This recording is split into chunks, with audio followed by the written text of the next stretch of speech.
Hey guys, how's it going? Welcome on in. I hope you all are doing just fine today. It's Thursday, and why isn't my music playing? Thank you. That's sometimes you just have to ask the questions, the real hard-hitting questions. Hey Harriet, hey Little Metal, I hope you all are having a fantastic one. Thanks for joining me in here. We got done with the walk. Now we're doing some big chillin' while we do a little modeling work. I noticed that I think at some point I messed up my hair physics. They seem to not be very floaty and movie, so we're gonna work on that today. Not sure what caused that, but we're gonna turn down the stiffness here and the drag force. And we're just gonna try to find a good spot for the hair, and then I might need to put a collider in where the horns are.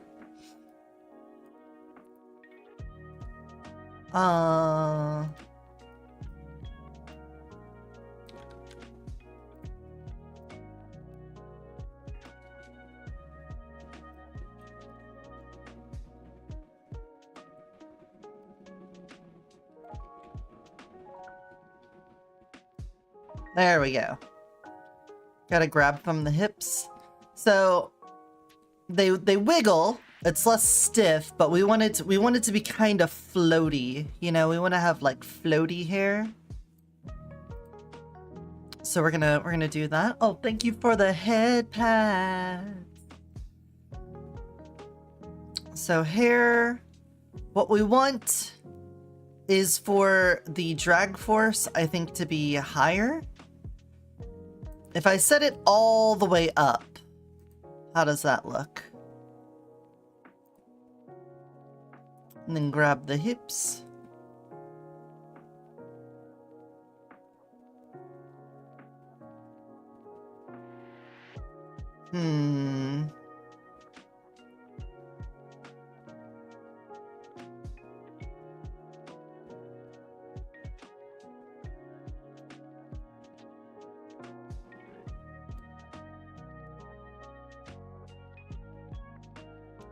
Kind of floaty.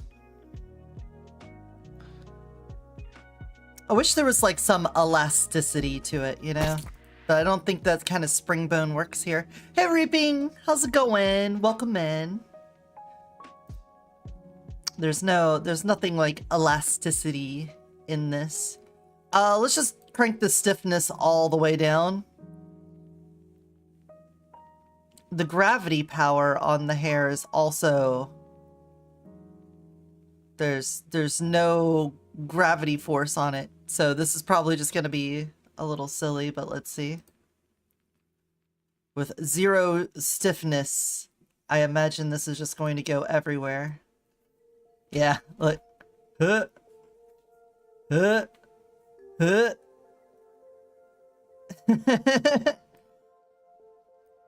There. Beauty. It just sort of locks in place. So if the drag force is all the way down, we need to have a little bit of stiffness. So if we put this like here, and then try that. Hips. Whoop. I lost control of it. So it does give it the sort of floatiness that we're looking for. It does eventually come back. So let's try turning the drag force down and seeing how we can get this. I want it to look a little floaty but still loose. Because right now it kind of looks like I've got hairspray just keeping everything locked in place. We're gonna try to avoid that.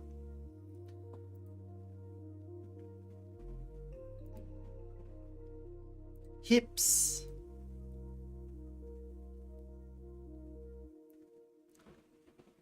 Yeah, that's a bit better. I might want to,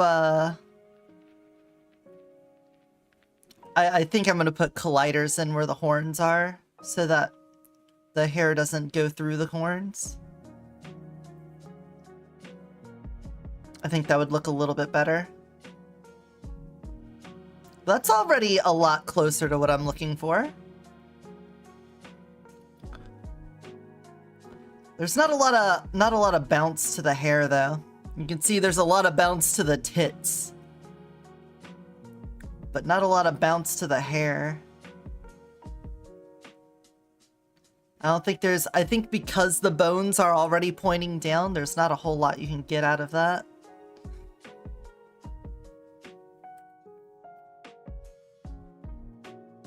That's a bit better. That's a bit better. Hold on. Let's see how that looks. Season 6 avatars. We're gonna call this EO version 12. November hair change. That's what we'll call it. Wow, I can get the best viewers from streamboo.com. Wow. That's great information. I'm so glad we all know about this now.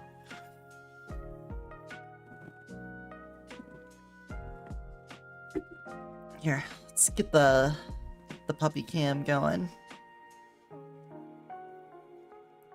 Look at him. There we go.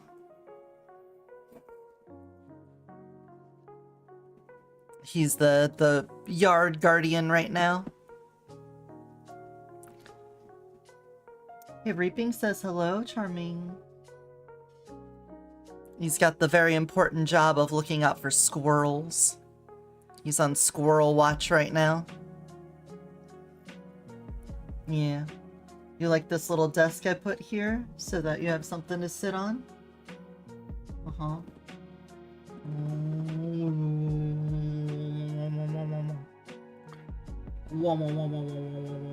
Look at these fluffy ears. Look at how fluffy they are. Export complete. Alright, let's go. Load me up the November hair change. Yeah. Yes.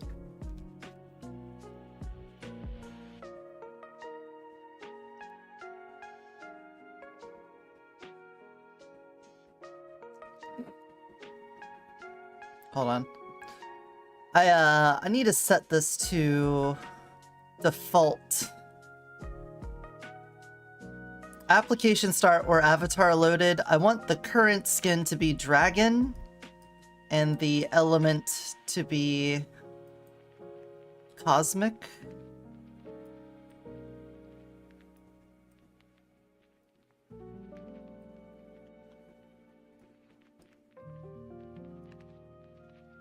Yeah, 5.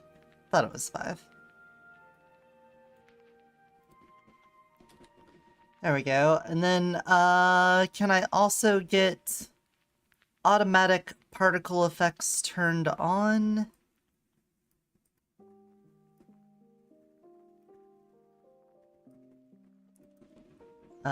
Duplicate that. Bring that up here to my starting parameters.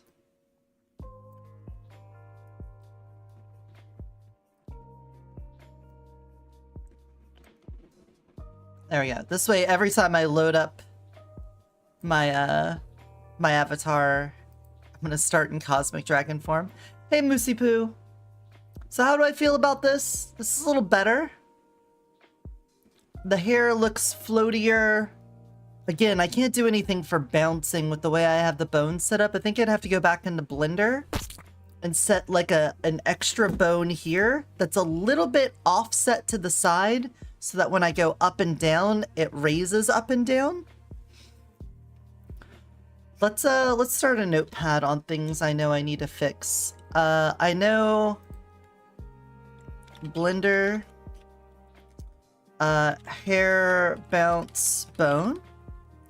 Hope you're doing well. Did you see the Elden Ring Night Rain DLC announcement?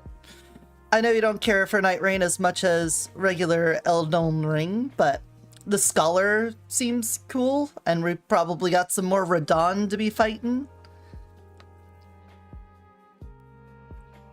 I'll be happy to see what they put in that. I'm not sure if I'll be able to get it on release, though. I would love to, but I gotta find a way to get a hold of Metroid Prime 4 on release, because I gotta. I also noticed the other night, when I was playing back a video for Firefox, look at this. My fingers are sticking through the nails here. So on index and middle finger, on the Fox, we got nails poking through. So that's going to be Fox, index, middle, nails. Look what they're adding, but I think I'll hold off on actually getting it. Yeah, we'll see. I'm going to be playing Night Rain tomorrow, doing Dark of Night runs. I'm still only rank 1. I haven't played it enough to actually get a lot of victories in it. I feel like the Depth of Night or Deep of Night, I feel like that mode should have been the standard mode, to be honest. Having like the red enemies with the drops that have bonus stuff on it, I think that should have been standard. Personally. I know some people don't like it, so maybe not, but to me that's way more roguelike, having the random trade-off things. But here we go. This is what the hair is like now. Let's also try the long hair redeem. Just to see.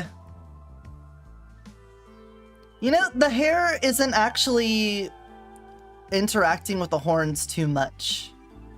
I don't have to worry about that. Let's go through a couple shapeshifts just to see. Hey Patch, welcome in.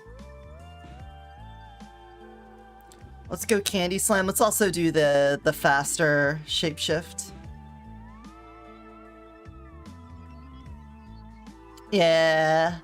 Yeah, this gives us a lot more movement, a lot more hair movement here. Hey, I just woke up. Well, good morning. Good morning, sleepyhead. We just did a little bit of springbone editing for the hair to give it more movement. I also need to put a collider on my shoulders to stop the hair from going through that. So let's do that right now. Let's do that right now. So we're going to go into our hierarchy here. We're going to go to the spine, chest, upper chest, shoulder, upper arm. I think we'll leave it on shoulder here. And we're just going to put in a collider. Or let's say springbone collider group. See this big circle? This big circle is the collider. So obviously we don't need it to be that big. We're going to lower the radius down like that. Let's look at it from the side here.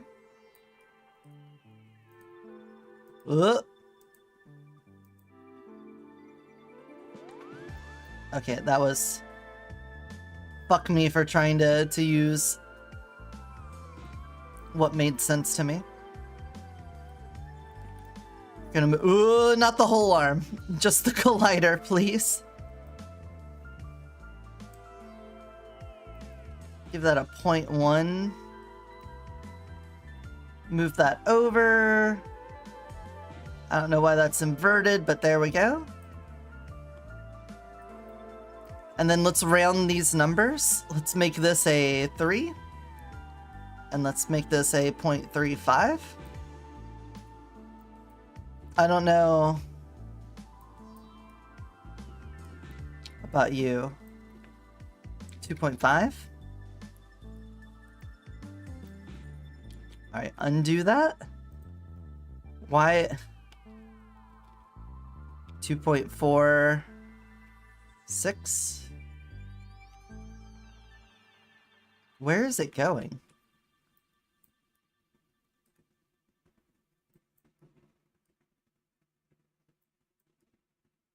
¿Dónde está this thingamadoogle?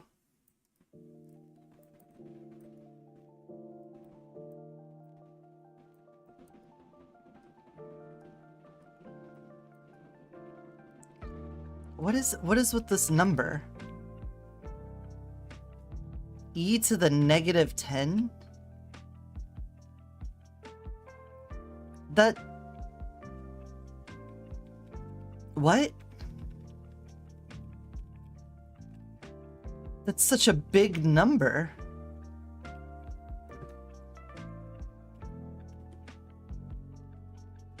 What is... Why is the offset so big? I shouldn't... It doesn't really matter at the end of the day, but that just seems a little weird to me, you know? Look at this puppy. Look at him. We were out on the walk and he saw a squirrel in somebody's yard and he tried to drag me all the way into their yard to go chase the squirrel up a tree. Like, dude, the squirrel defender never rests. The squirrel defender is always on the case. All right, bring the hair back in. There we go. That's probably fine. We need to also set one on the other shoulder. So we're going to take this. Here's what we're going to do. Clippy that information and save it here. Then we're going to go to this shoulder and we're going to do the same thing. We're going to make this a 0.06. We're going to make this a minus, or actually you're going to be positive now, 0.03. You'll be a negative 0.035. And then for some reason you'll be 2.46 e to the -10. Unsure why, but you are. There we go. So now with these shoulder colliders, we shouldn't have this problem with the hair going into my shoulders. But we do need to come back here to my spring bones, go to hair. We need to add in 2 more collider groups and have shoulder left and shoulder right. There we go. All right, now let's export this again. November hair change 2. And do that. Golden panties. Oh, I have a direct message. A message request from Gary.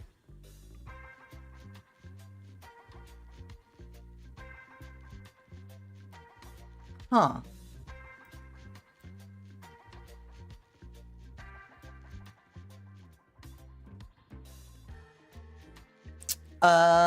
That's interesting. I'm not seeing anything on my side.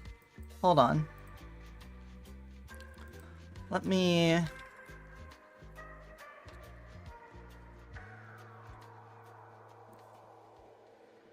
open up my mod view.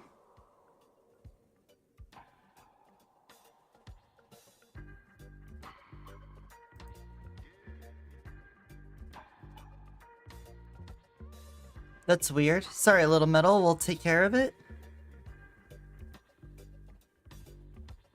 Can you try typing something out right now? If you're here.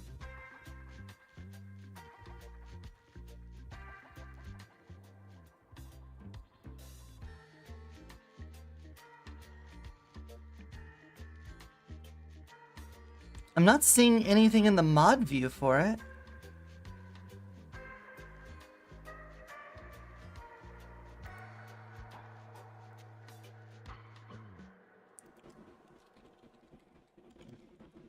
Words.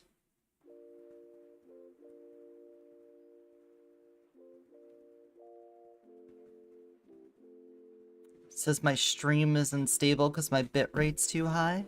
Well, get better bitrate, Twitch. Piece of shit. Oh, he's on the move. He's on the move.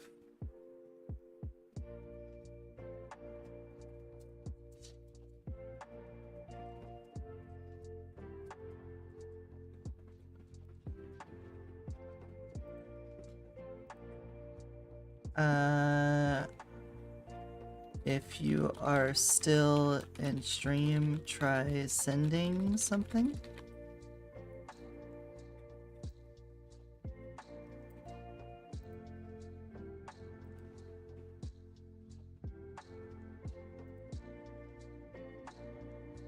That's so weird.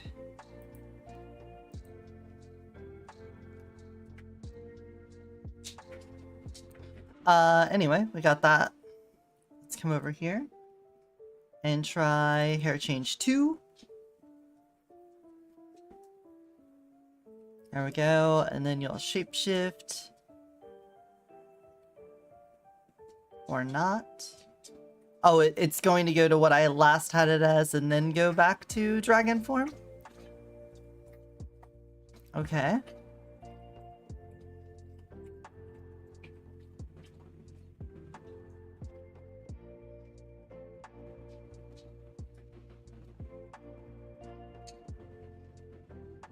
Okay.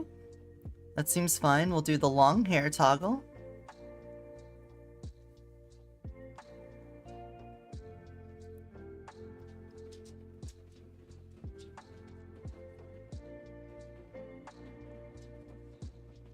It's okay, but I think we need to make the colliders a little bigger. The biggest offender of this is the snake form, I feel. So let's go tech snake and crank that transformation speed. Yeah, see, the one really big one just cuts straight through the shoulder. Hey, eat your food like a good boy? Like a good boy, you eat your food?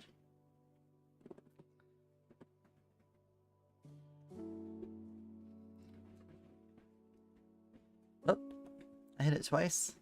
I'm stalking him. It's off. Okay.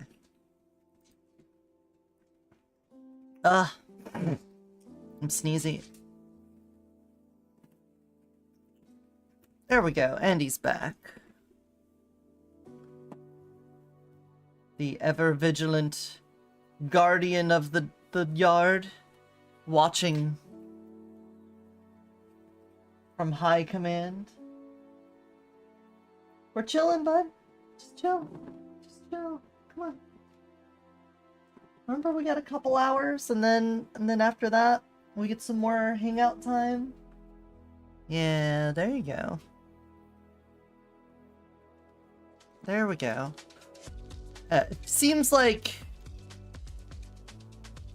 this collider on this shoulder isn't doing as much. So let's try cranking him up a bit. Shoulder.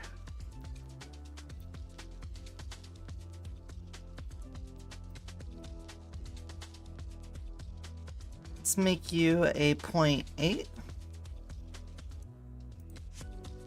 0.8. Double check that I saved that on the hair right. We have the collider groups for the hair and all of these places, hand, and now shoulder. So we got that.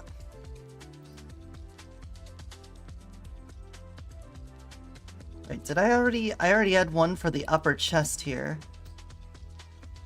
Right? Yeah. Do I not actually have that on the hair?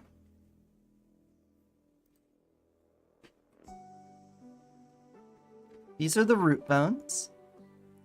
These are the colliders. We've got head and upper chest, yeah. Got hand and shoulders. So there we go. We got them all in there. All right, we'll just try that again. Export out. Hair change 3.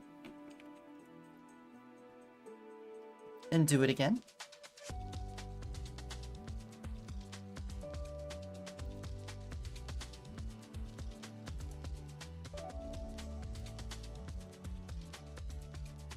Have that big hair on the snick. I got that sneck hair.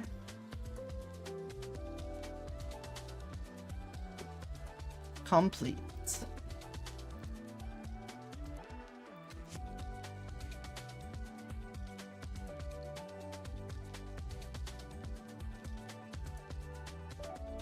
My legs just folded up into my face.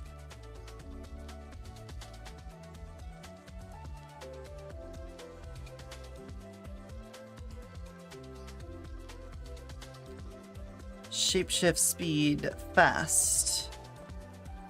Redeem long hair.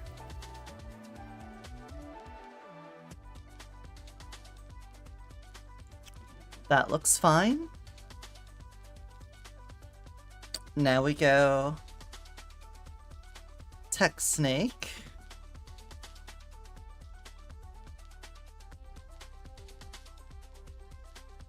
It's better, but it's like in my neck as well. I guess I could have a neck collider. It's just like this one really long piece. That's the problem. From where I have to readjust where the hair is on the snake one, it's gonna cause problems.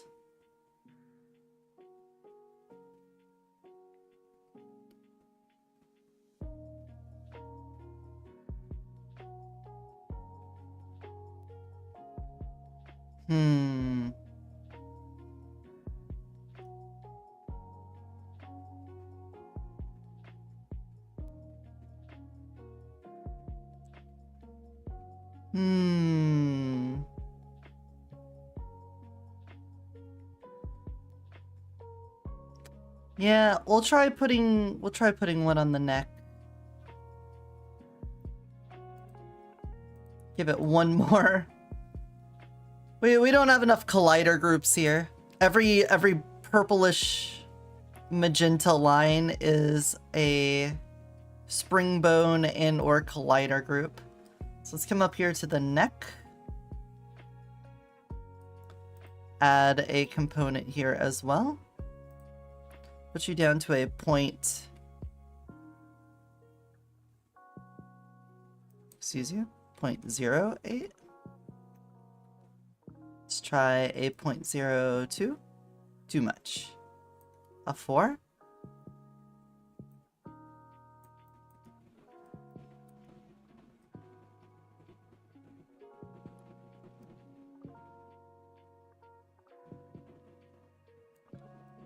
Like that.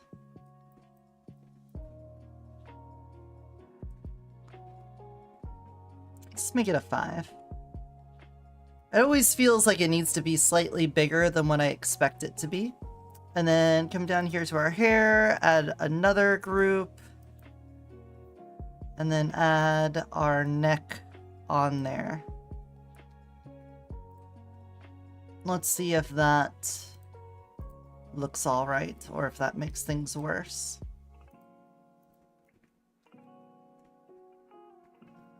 So it's possible that in pushing out this hair, we're going to cause more problems.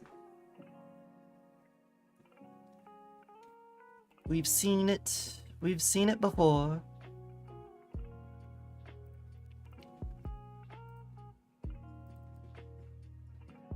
Set that transformation speed up. There we go. Back to Tech Snake, and then redeem long hair. Did nothing.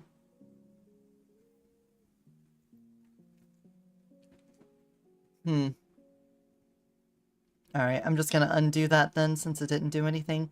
What we're gonna need to do is probably change where that shape key puts the big hair.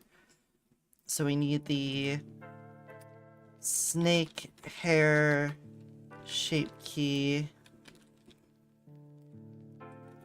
Long hair.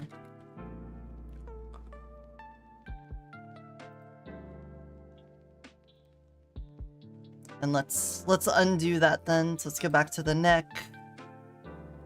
Remove this component. Go back to the hair. Subtract that. Okay. Then I think the rest of the hair seems fine. Let's do a little shapeshifting around then. Succubus.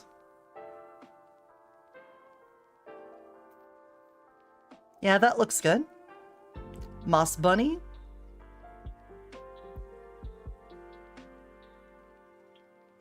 The hair's gonna go through the ears, but I can live with that. Firefox.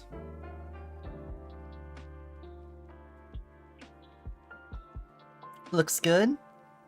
Also like wriggling the tail at the same time. Kitty. Yeah. I think we've already done slime. Goopy. Now, I could, if I wanted to hate myself, go in and set individual hair settings for each shapeshift. I could do that.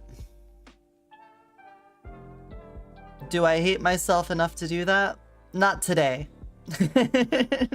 Maybe on another day we'll do that.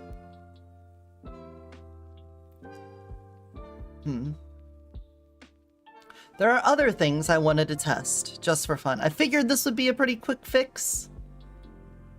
And that's pretty nice. So now what I'm gonna do is come to my avatar file.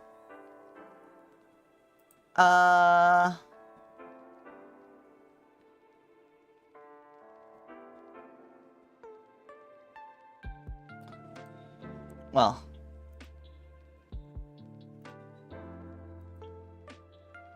we're gonna do some more exports here, but we're gonna get rid of the July release. And these ones here. And then I can at least go to this one for whenever I need that. Don't worry about this one, okay? We don't talk about that one on Twitch and YouTube. So what's the other things I want to do? I want to try to go back to the fur shader. I want to try making the fur shader work for the Moss Bunny and the Void Kitty form. Maybe we could also use it in the slime, because we had the gooshing of the slime in the slime form before. I could probably make that work again. But what we're gonna do is come down here to my mats. We are going to take this bunny form. First, we're gonna save. And I'm going to come up here to Poyomi Pro, and we're going to go fur. And we're going to take Poyomi Pro fur and put that on.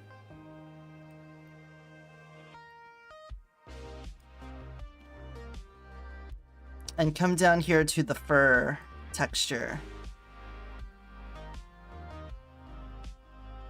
And we need to go to my version 11, or go to my version 12 textures. Put you on.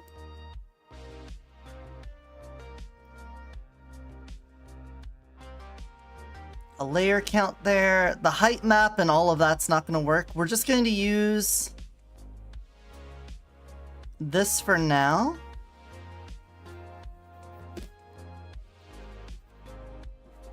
It's going to cause problems, I'm aware. I am knowledgeable of these problems.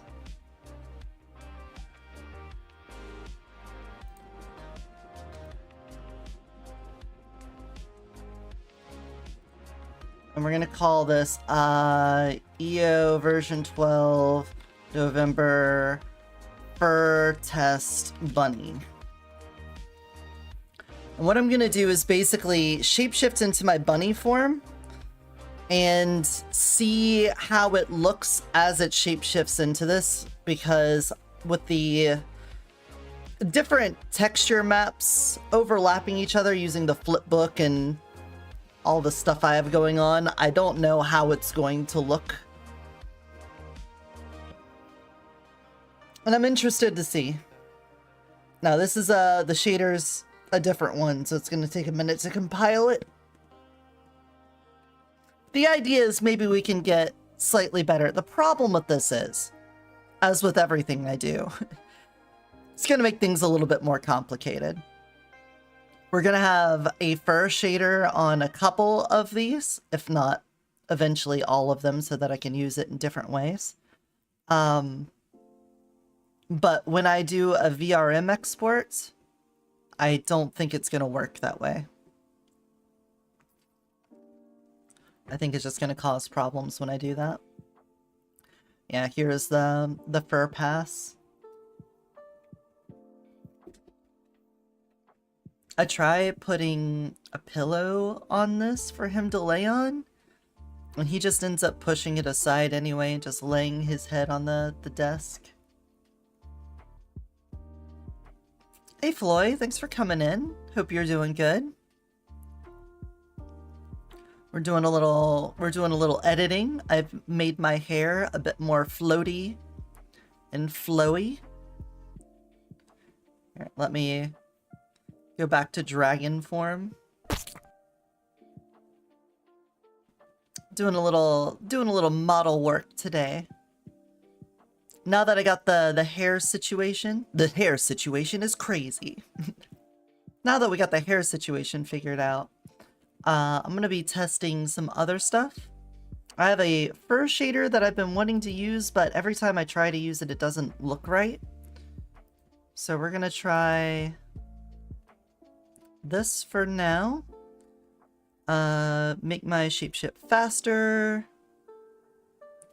And then let's see how fucked up the moss bunny looks with the fur Okay, I figured it was going to be fucked up because we didn't take the time to put all that in there. But the thing I was looking at was how the shapeshift deals with it. So when I shapeshift to something, see how it just disappears? That's the thing I'm looking for. I knew all of this was going to be fucked up because we didn't make a fur map specifically. But the fact that the fur just sort of pops into existence means I'm going to have to animate the fur growing, basically. Which is fine. Let's go back to the previous one.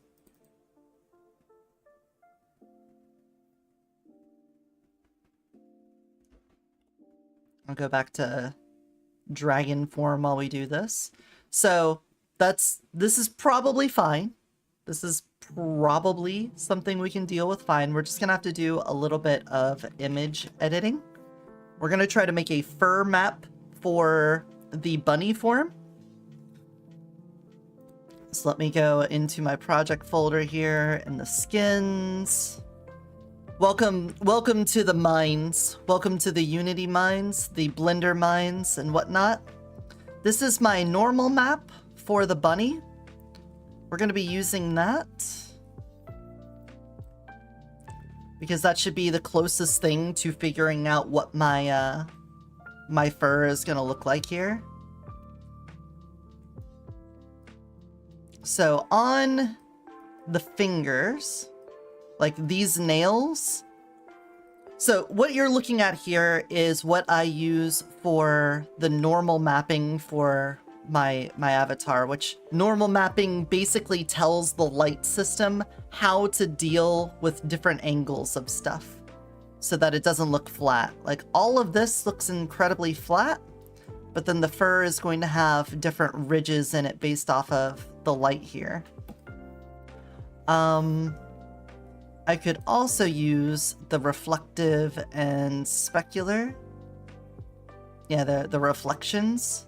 The reflections might be even closer to what we're looking for. Oh, I grabbed the PNG instead of the project file. There we go. Here we go. Okay. So first off, the nails, we don't want that to be furry at all. We want the nails to be flat. So we gotta find nails, lips, brows, and nails. You all are not going to be furry at all. So we're gonna black those out. We're gonna colorize, and hit them with the complete blackness. Boom. Solve that problem.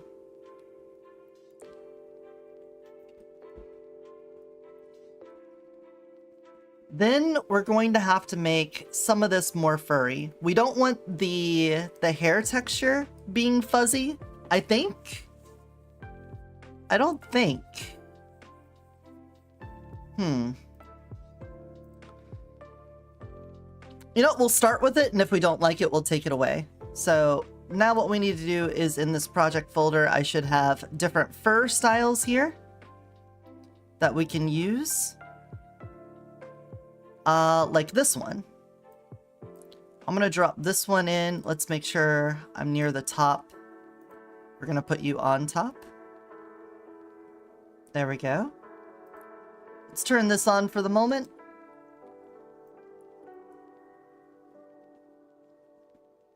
Let's also... We don't need color for this. Color on the fur doesn't matter because this is just how we're telling this program how tall to make the fur. Black is no. 1 is 100%. Whatever we have the max height set to, white, perfect white is 100%. And then the gray in between is that value. So on this, you can see we have deep darks and we have a couple of highlights here. So what we're going to do is just grayscale this. We're going to come up here to the saturation, desaturate it, and we're going to set this right here on the hair. I'm going to copy this before I change it. We're just going to stretch that out to cover the hair for now. We're going to call this the hair fur. Let's also go ahead and save as. We're going to call this the bunny fur map.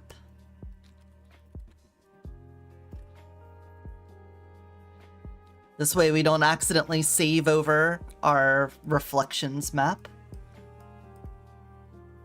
And then what I'm gonna switch to moss bunny form now. And what I want is anywhere I have the little splotches, little splotchy fur, I want that to be more fuzzy. And then where the white is, we can have that be even fuzzier. Oh my gosh.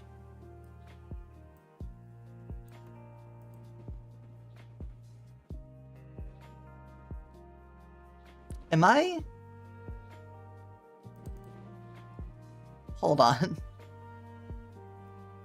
Are you shitting me?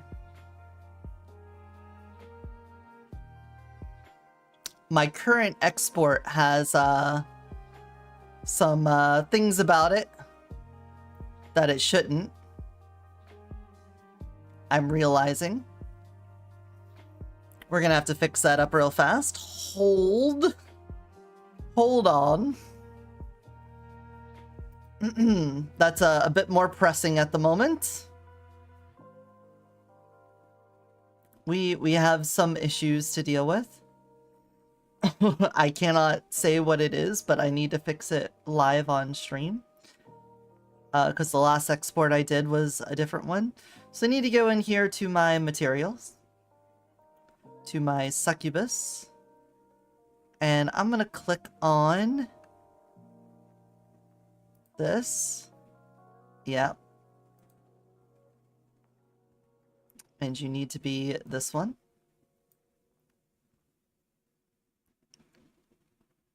And down here, you need to be this one.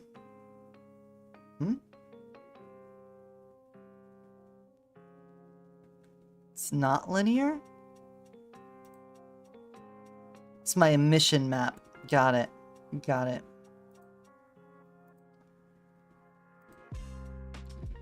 Got it. You go here. This one here. There we go. Better. We're gonna have to go through each of these one by one.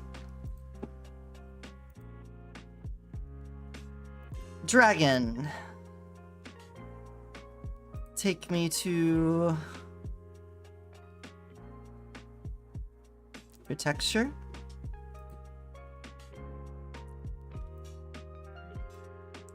Your normal map.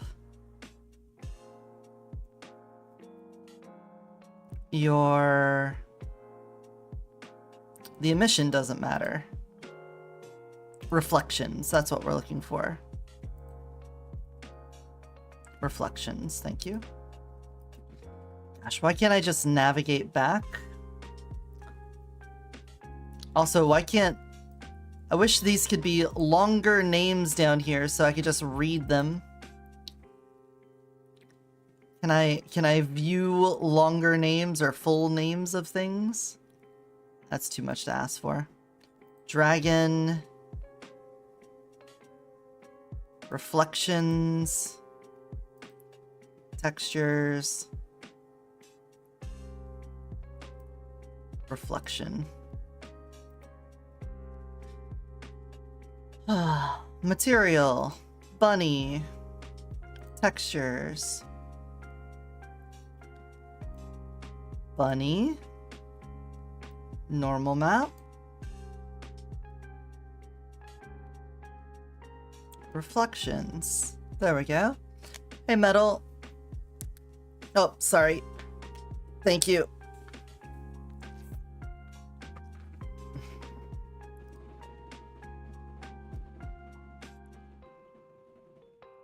Are you trying to type still?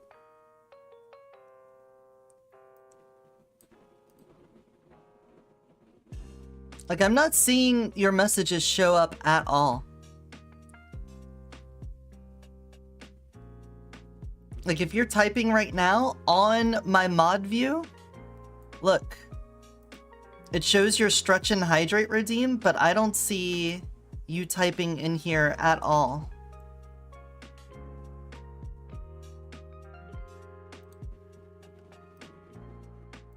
Like, there's nothing for me to approve.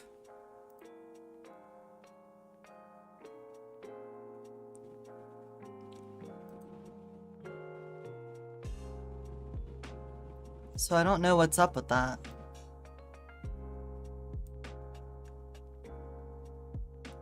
There's an auto moderator here.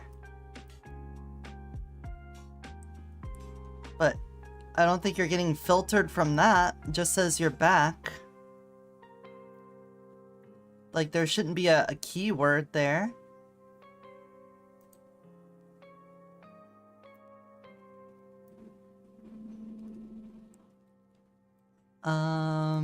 Let's see. Can I type in /user little metal?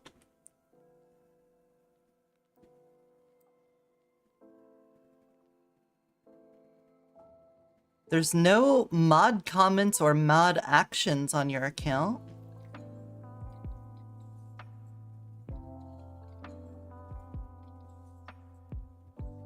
Hermit user? What does exclamation point? What is Twitch mod hermit?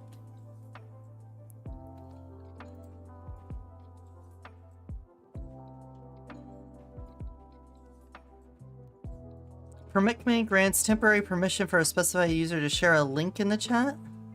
And they want to share content? Okay. What if I just permit you? Does that let you?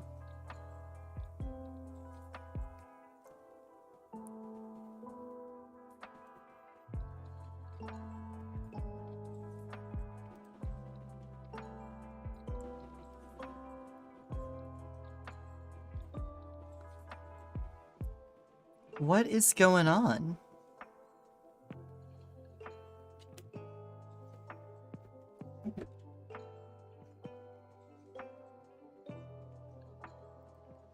Anybody know what's going on here?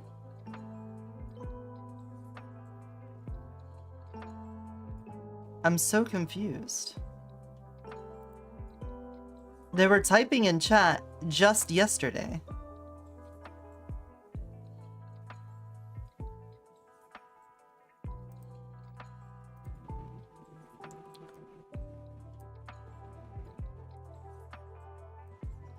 Oh, Fox. Fox would also be one to get the fur treatment here.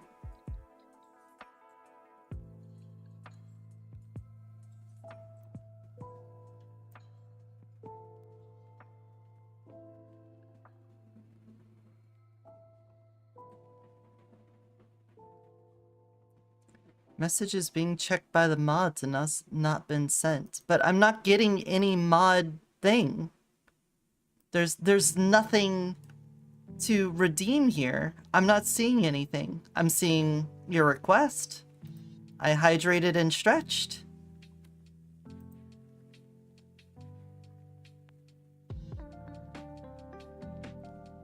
I don't want to time out.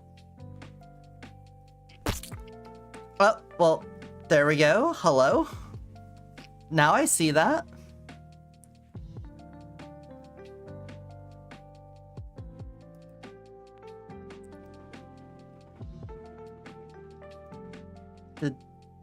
Was it something on your end? Because I did nothing.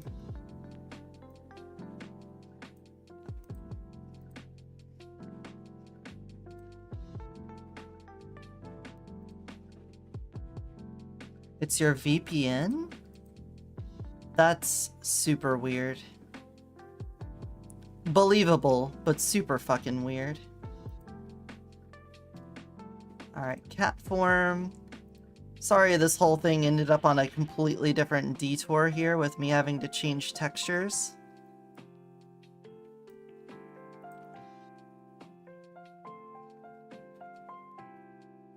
Boom. And then the... assuming it's this one? Nope, it's this one. Yeah, alright, weird. Fox, now cat. Cat is actually set up with the right texture.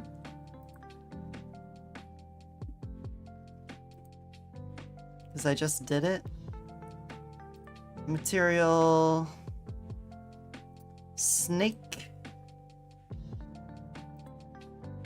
Yep. This is the one I use this for. This one.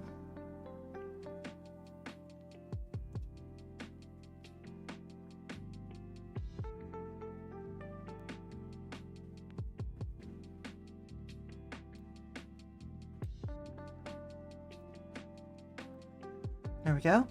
I'm gonna just turn it off while I watch your streams then. No, you're fine. I wouldn't imagine. I don't.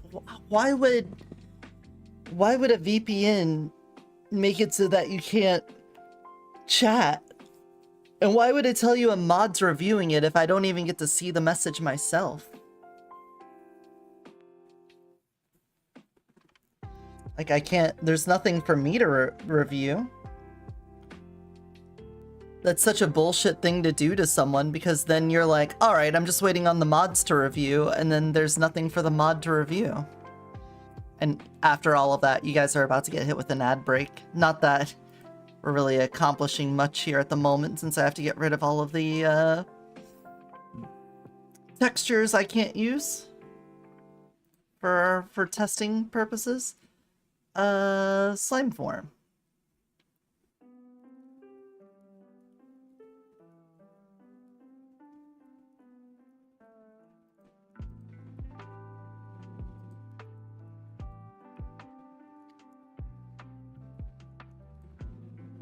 Oh, that's the only thing that changes there. Yeah. Slime form's the easiest one. And then Griffin. Yep. Same breasty, same.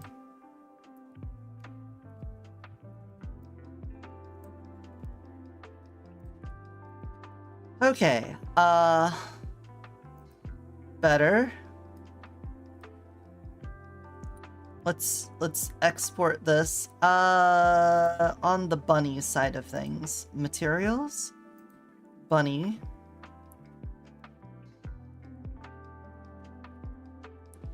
You are using the fur.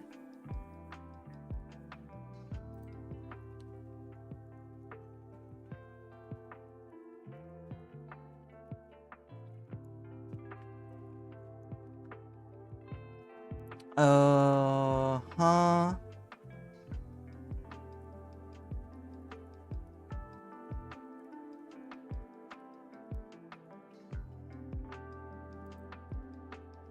I just use Poyomi Pro.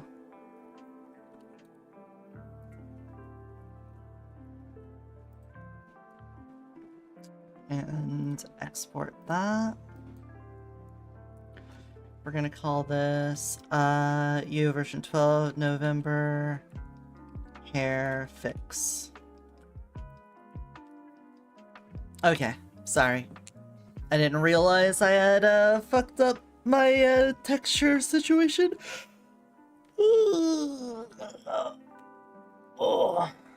while I'm waiting on that, I need to see if the payout came through.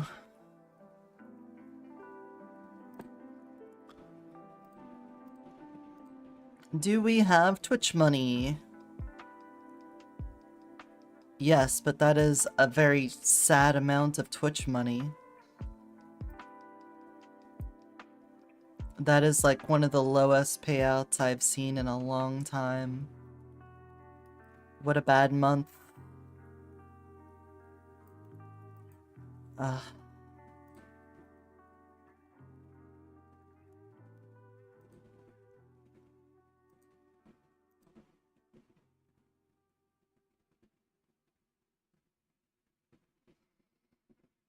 Fuck.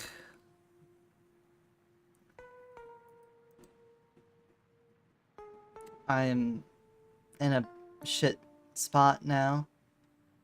Anyway. Hey, what's up, CK? Welcome on in. Yeah, we're working on doing a little modeling stuff. I made my hair a bit more floaty so that it looks a bit nicer. It was kind of stiff, so we got a little bit of that going. Now I'm trying to see if I can make my bunny form, or at least start out with the bunny form being a little fuzzier. And we're gonna work on that, and then probably also make the fox and cat form fuzzy as well. So I'll be working on that today for a little bit. I hope you're doing well. Was that all of them? I think, you know what, the tail probably also needs to be done. Yep. Let's get the right tail texture on here.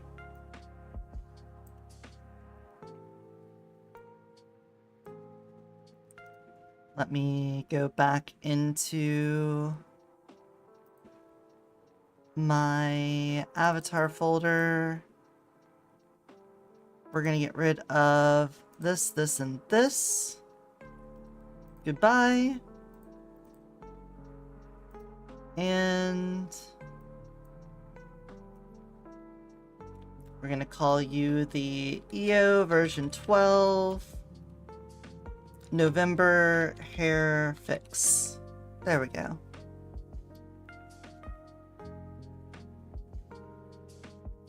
Also, I should probably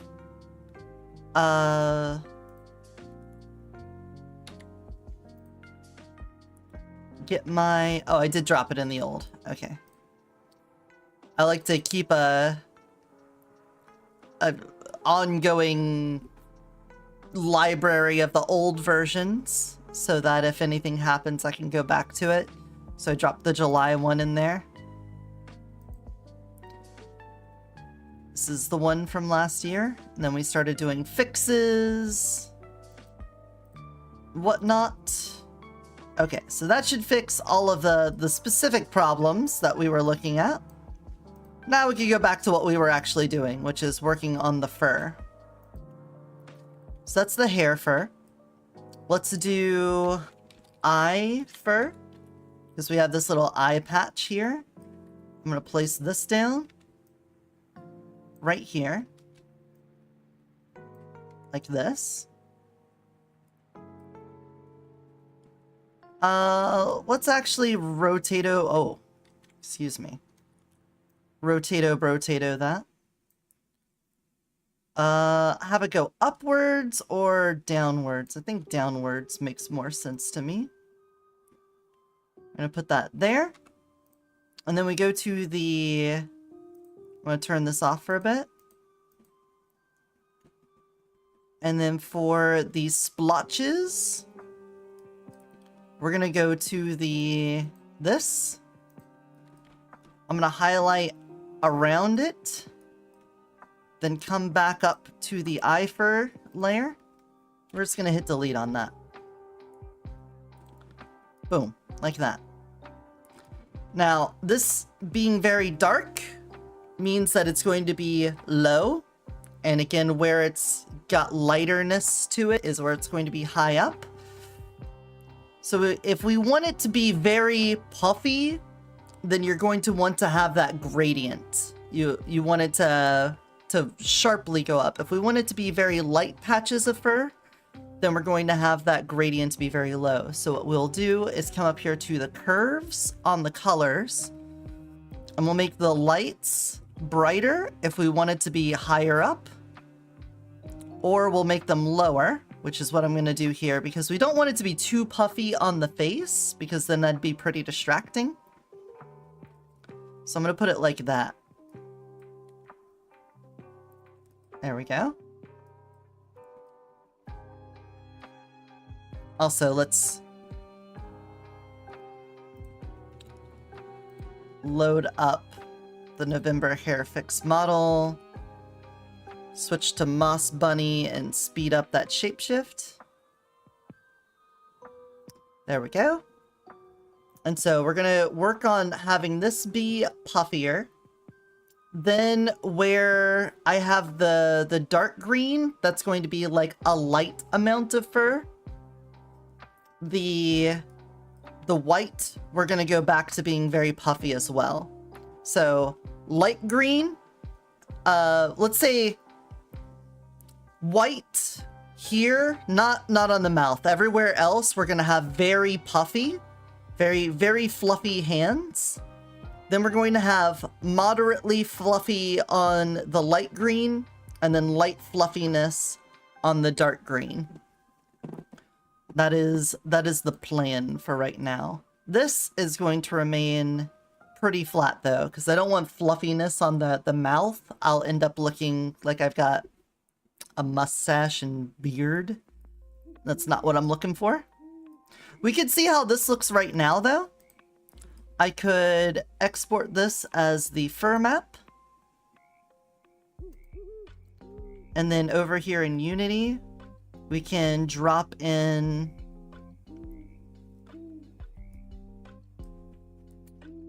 the material for the bunny form, like this. We're not going to have all the shape keys active and everything, but we're going to put this in here. Bunny form material, we're going to go Poyomi. Let's just say fur. There we go. Poyomi fur. You can see it's very fucked up because we don't have an actual height map on there. Seems like it's done.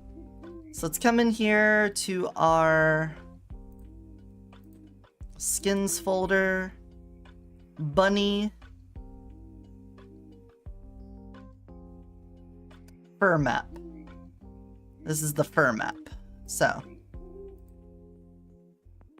go to my textures folder and let's drag and drop fur map in.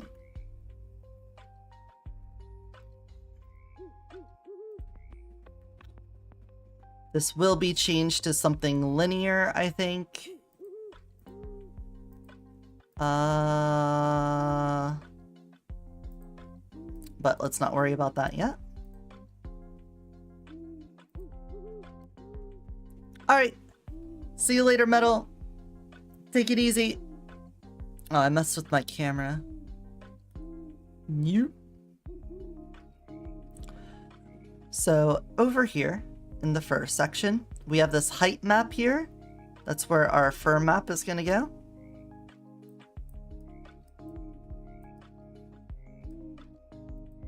What's that? That is our fur map.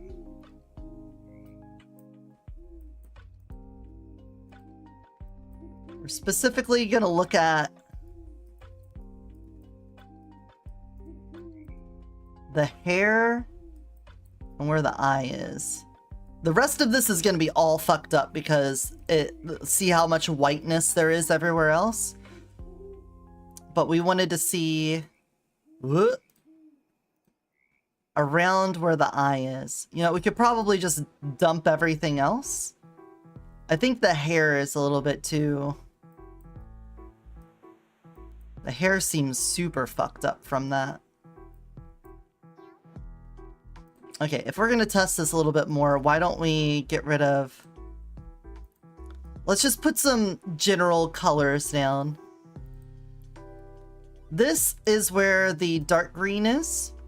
So we're going to colorize that. Because we're going to get the general vibes of depth of fur here. We want this to be the lowest. Like that. Then we want the white to be pretty fluffy, so we're gonna go colorize there. I'm gonna make that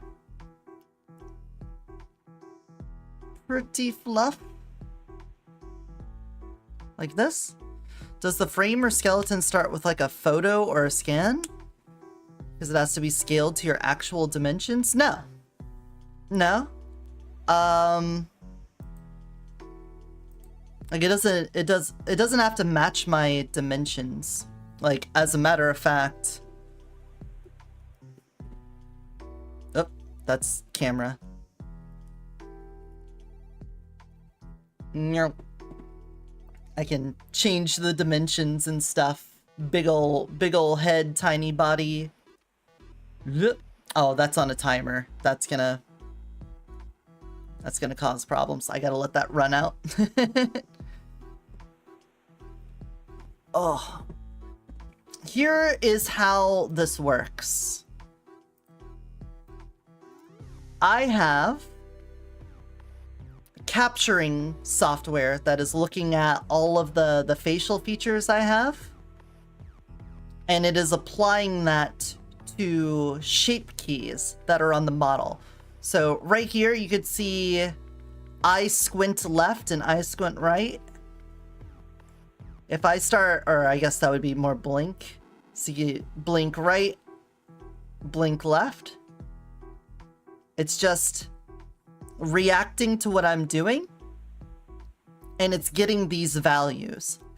And then it applies those values to the model. So it doesn't need to be like a one-to-one match with my face or something. It's just tracking the values that my face does, like this mouth open. You can see when my mouth is very small, the jaw open value is small, and then when I open it wide, it becomes a larger number. So over here, mind the weird puffiness of the cheeks and stuff. If I come to this, you could see every one of these shape keys that's on the model. This is what's being controlled. So if I were to just go jaw open, that's it. Hey, thanks for coming, Lord Greenwolf. How are ya? Hope Digi and Lord Greenwolf are doing good today. Oh, come on in.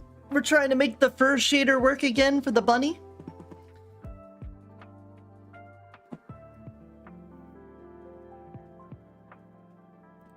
So there we go, like that.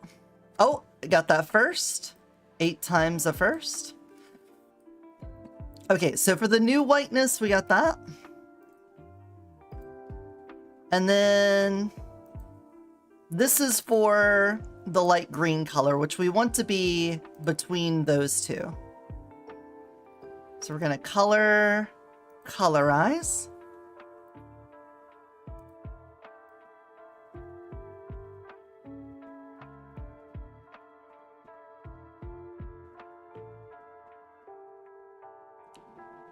Like this. And then for you,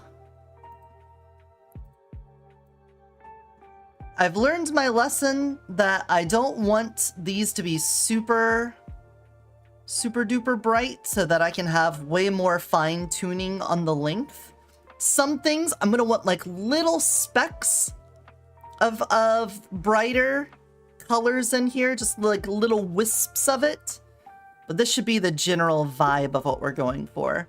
The only difference here is the mouth. The mouth we don't want very much at all. So we're gonna put this in here. I'm gonna make this a new layer. We're gonna call this mouth fur. And this one we're going to colorize to be pretty dark as well. We might still put some amount of texturing on there, but we want that to be very low. All right, let's try that. We're gonna export that. We get to see what happens when I delete the fur map off of the model. Everything just goes to maximum height. So it just looks like you blowed out. Like that. Then when I drop this back in, there we go. So the nose, oh, the nose also needs to be down. The hair just doesn't look right. I think we get rid of the hair fur.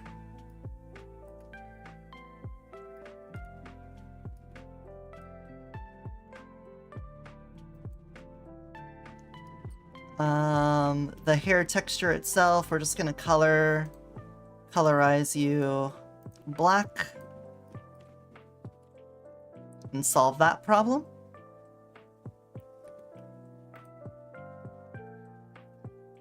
There we go.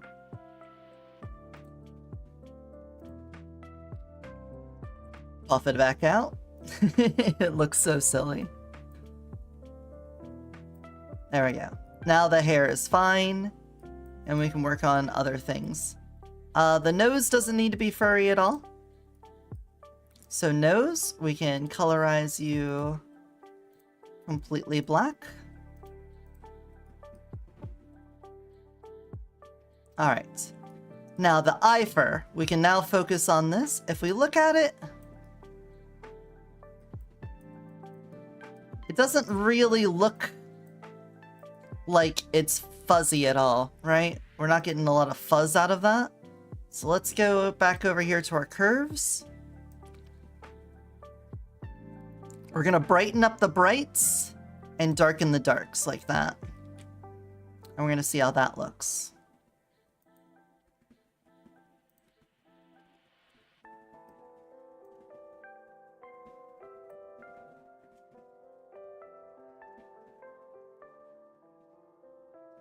We're also probably gonna have to change the reflections on this, because anywhere where there's a lot of fuzz and fur, we're obviously not going to want a lot of reflections. We could probably have some sheen on specifically the places that the hair is very raised up. Like just the highlight spots. But otherwise having like super reflective fur is gonna be strange. But we'll worry about that later. For right now, we just want to make the fuzzy look fuzzy. We could also change some things on this side. So if we go to the material, for the fur, you can see here we can change the length, which is going to bring some stuff out. You change the layer count and the gravity strength, which just makes it sort of droop if it goes out pretty far. It looks like we're not getting a lot of change. See if I bring this out.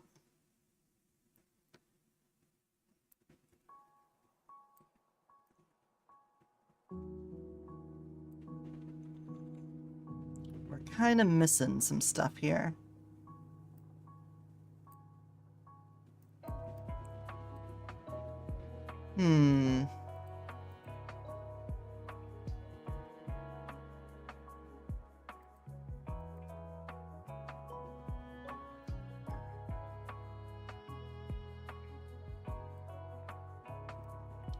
If I set it all the way at the max length, what happens if I put it at a 1? No. So we're not getting a lot of change here. We've just got like little flecks of fur. So I think that's just coming from this. We need more contrast in here. We need more brights to go with the dark. Like that. Let's try how that looks.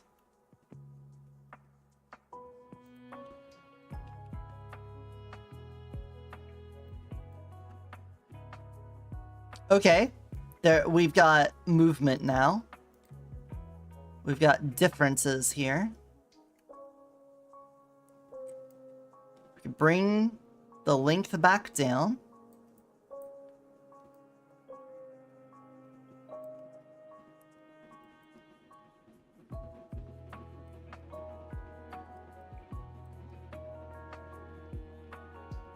It's more fuzzy.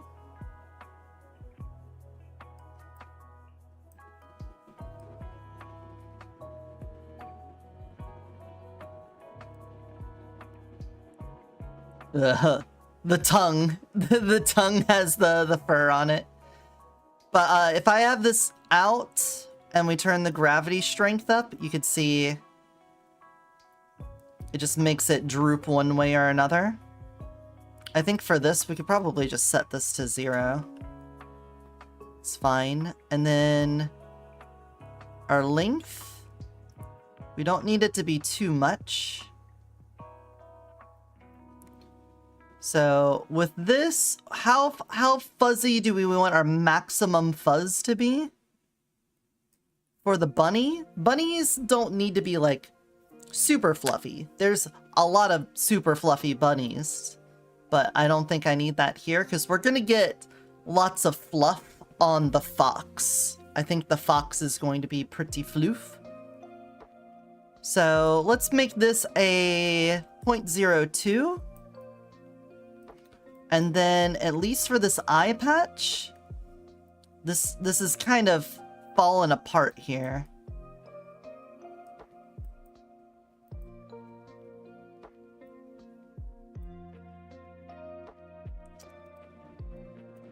So what I'm going to do is come back up to the curves again. This time, instead of dragging it along this axis, I'm going to drag this down. This makes it so that the brightest white is darker. The maximum white value is darker. We're gonna put this here, like that. And I'm gonna make the darks a little lighter as well. And let's try that and see how that looks. Let's be a little zoomed out here.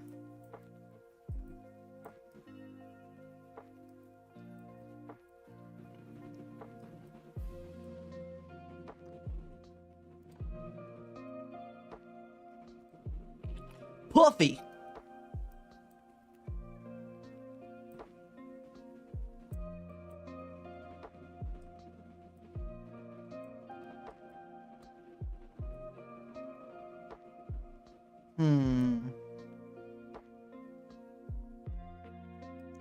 See, I'm not sure how I feel about seeing these like little lines here as part of the fur. I feel like...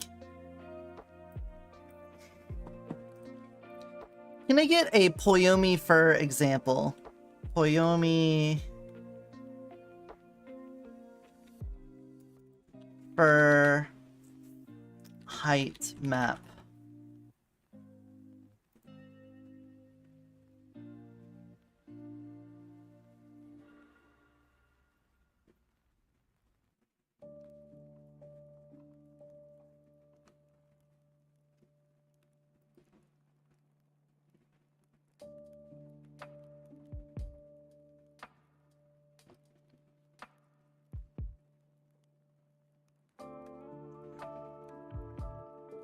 Let's see if we can find somebody else.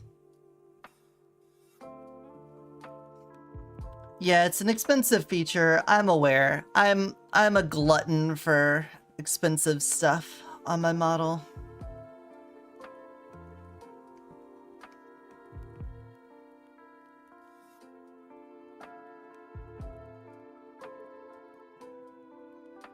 Applies the fur texture to the skin surface, mask, height map, the ambient occlusion to use on the fur simulation.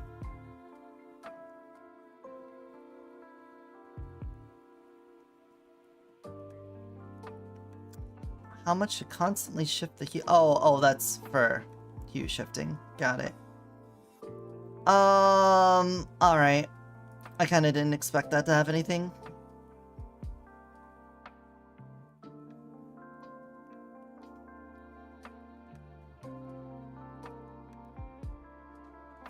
I don't know what they're talking about there.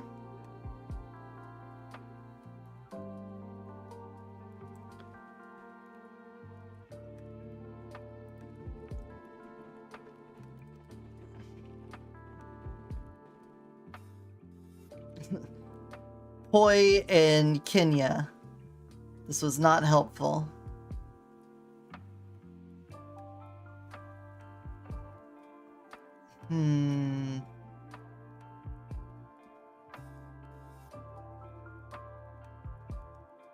VR models. Fur textures. Let's see if I can find... Where would I find Poyomi fur stuff? Let's try YouTube. Let's just go to YouTube and see if I can find a Poyomi fur thing.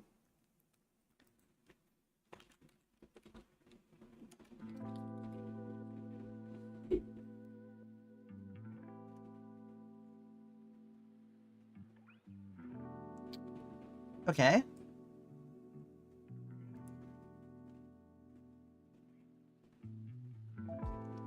What are you using? Because that looks way better. Warren's Fur Shader.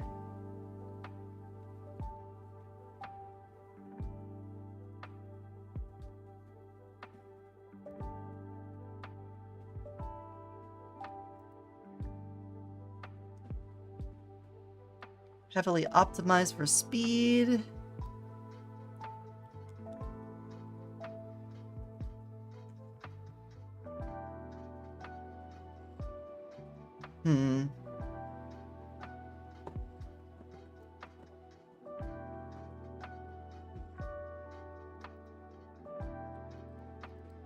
Hey guys, This is by default, and then this is with the fur shader. I will leave a link in the description to the person's page for the Gumroad for the standard version, and you can kind of see that it definitely makes your character look way more realistic. And if I go here to the arms, you can see as well. Yeah, that looks real good. To the legs.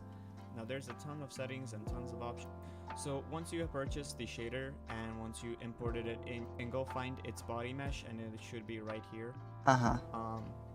Once you found the material that you're looking for, you want to go ahead and switch the shaders right here. We're going to fix where your body textures should be. This is also you're going to you can definitely use, personally I have, and the more you go, the more there is. And on the hair density, that's how many hairs you have. So the less you go, the less hairs you have, and the more up you go, the more hairs you have. Interesting. Now I will have to say that I think this is a little bit your performance inducing. So like yeah, I'm sure. But we need Poyomi fur. I have to stick with Poyomi because the entire shape-shifting of my materials is dependent on keeping the same attributes between them. So I basically have to stick with Poyomi, but that looks like a good shader. So I think that's kind of a dead end. Do we want to continue with this? Let's see. Does something change when I change from this to world fur?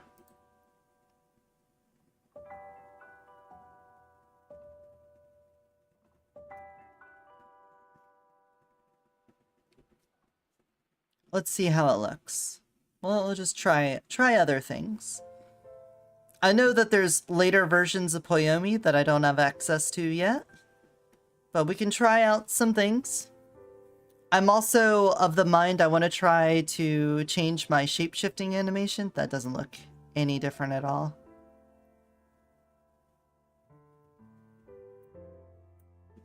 Let's see.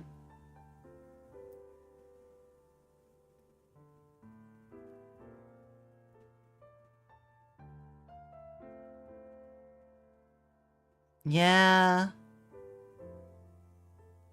I'm really not feeling it.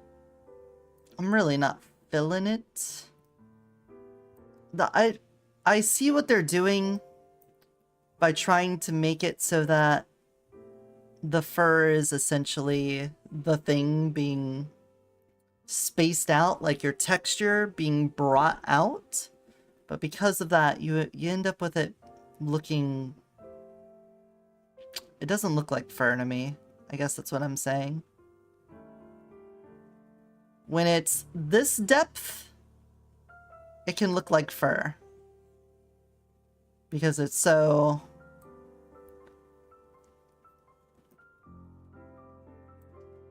It's so close. So you don't see the spacing of each individual little thing like that. But once it's far enough out that you can actually see it, it doesn't look that good to me. Alright, I'm gonna stop here to stop myself from wasting time on this, because at the end of the day, I don't like it. I don't. So before we waste more time, we'll stop there. I want it to work so bad, but at the end of the day, it doesn't look like fur.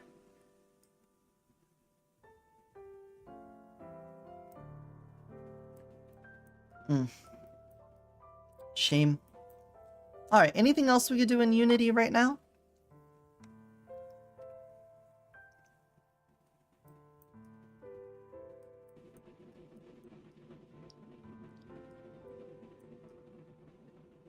Taking a look around.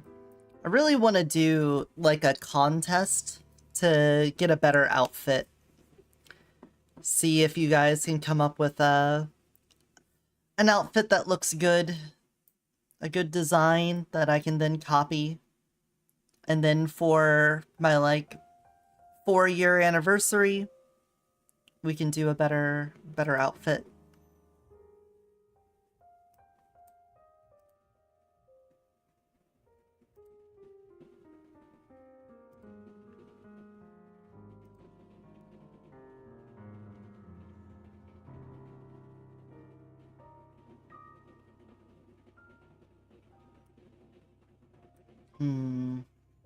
Okay, you're done. We're done with you. Sure, we'll save you just in case we need that for later. Some games use stacked squares for fur or foliage. Ever consider that? What do you mean, stacked squares? Is the pupper sleeping? Yeah. He's a little conked out right now.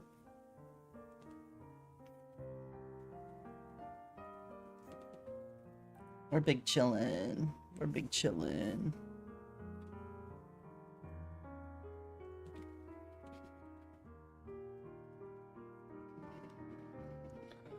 Ah.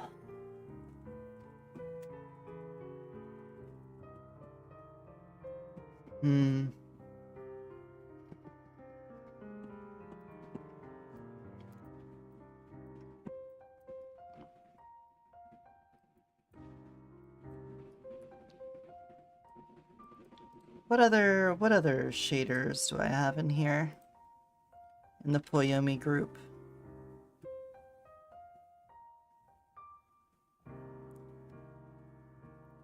Tessellated, Shatterwave.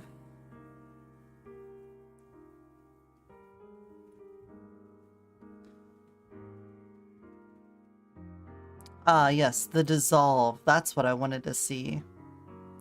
So, in... Whoa.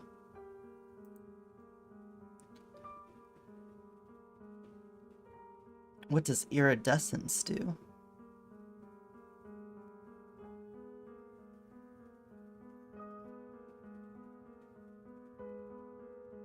Apparently it causes things to break down. Ramp, mask, intensity.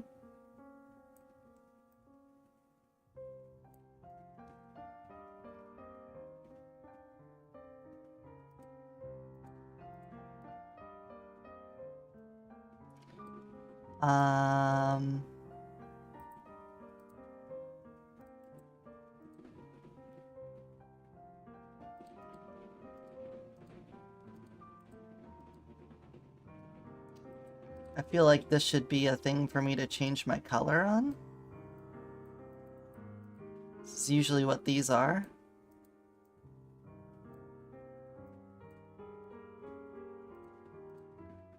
Okay, not sure.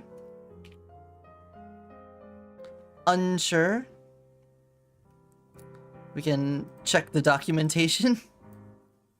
Poyomi, iridescence.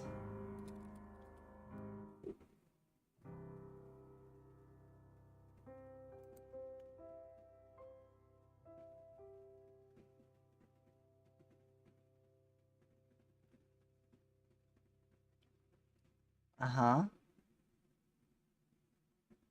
Missions.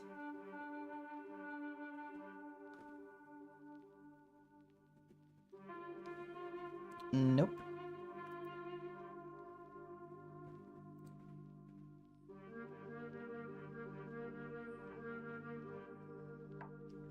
Uh-huh.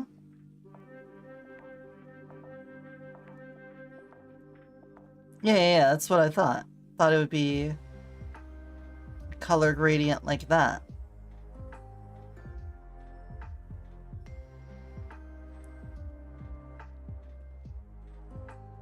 Well, why does mine not look like that? Oh, it does. Alpha down on that. Alpha down on that. This color.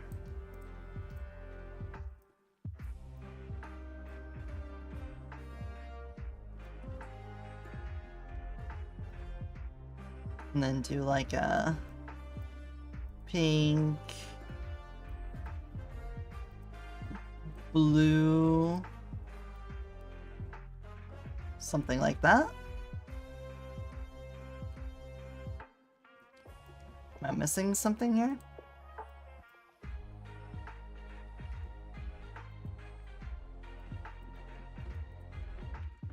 Delete that.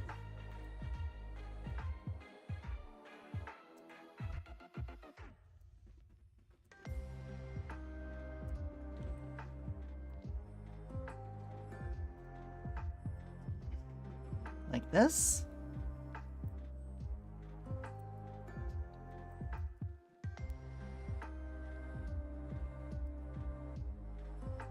I'm not seeing it actually do anything though. Intensity?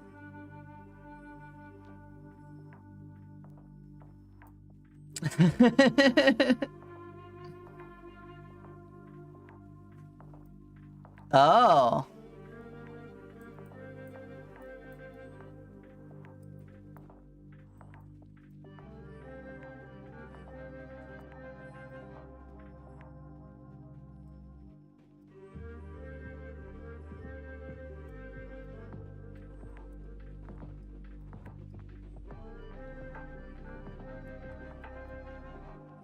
That's kind of trippy.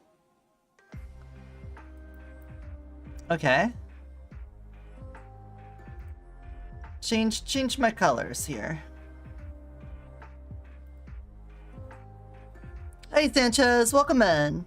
Hope you're doing good.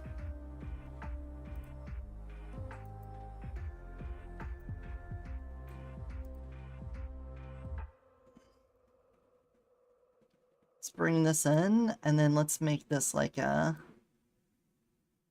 teal. Like that.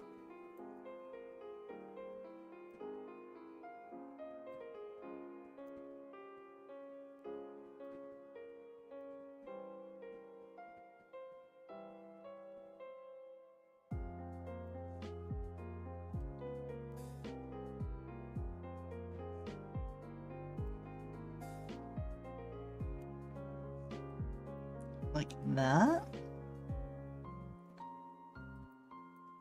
How does that? Having a good Thursday? Glad to hear it. I'm gonna see how this looks. Let's call this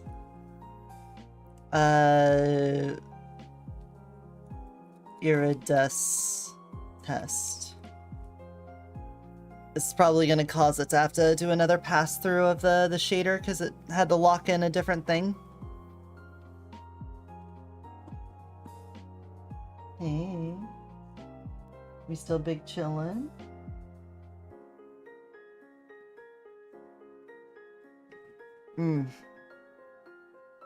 My knee is still hurting from having to chase him through the neighborhood that one day. It's still hoiting.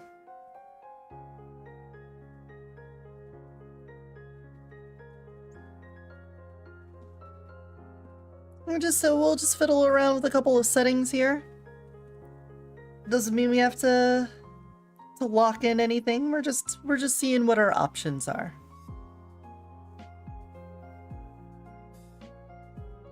I could also go back through and reshade the fur here on the bunny as well. I could do something that's a little bit more flat so I don't look glossy.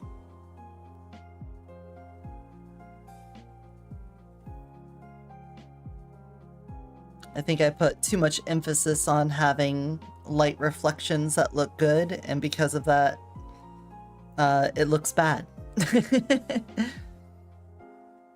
To put it plainly, fucking around with too much stuff.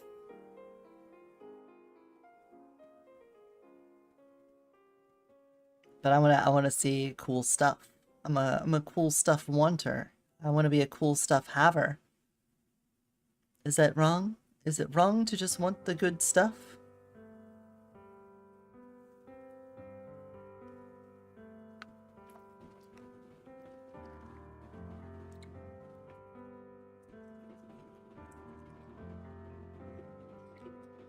I think what we're gonna do is set up for a sort of Thanksgiving week donathon and see if we can get some big support coming in going into the winter months. Load me up this iridescent test.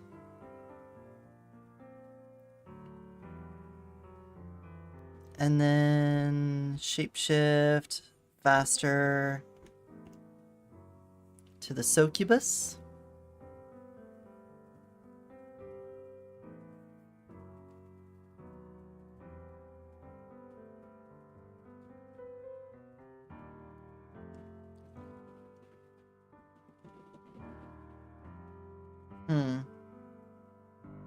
Were my hands dark, the iridescence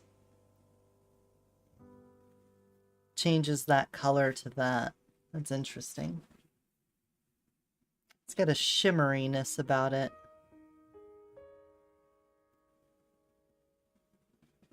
I mean, that's the point, right? It looks cool. Hold on. Zoom out.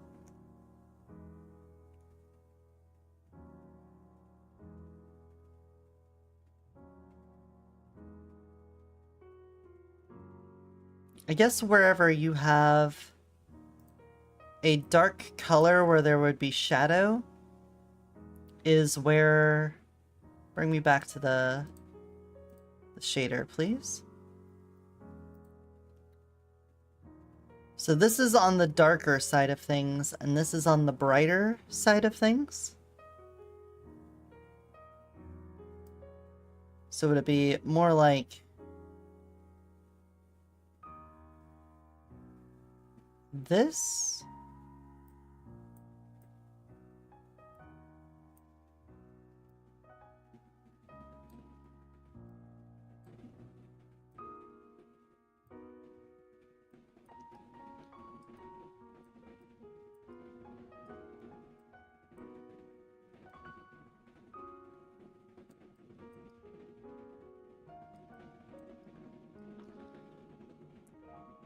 We'll just, is there a way to... Yes, the matte cap. Thank you. Gradient. Configure a radial gradient to be used as your matte cap texture. Click the rectangle to the right. Matte cap. Yeah. We figured out that part.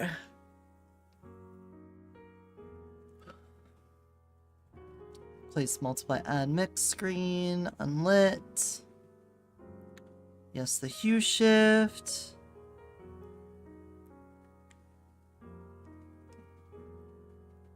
I don't see anything specifically about the iridescence, so I think it's just a way to add a gradient to your matte cap.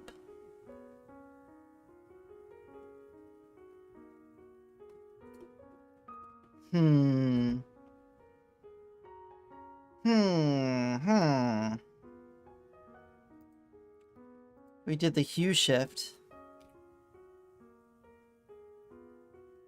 Just hit play.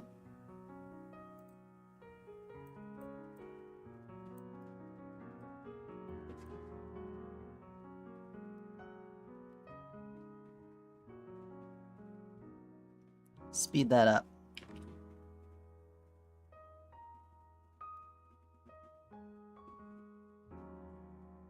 Well, it could be a rainbow succubus, I guess. Shell texturing.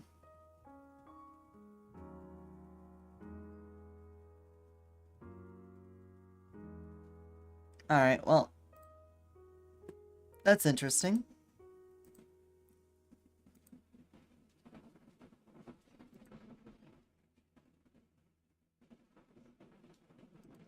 Glitter, sparkle. Just gonna fuck around with some stuff here. Dissolve is what I want to use for shapeshifts if I can, but I don't know how that would work with the flipbook.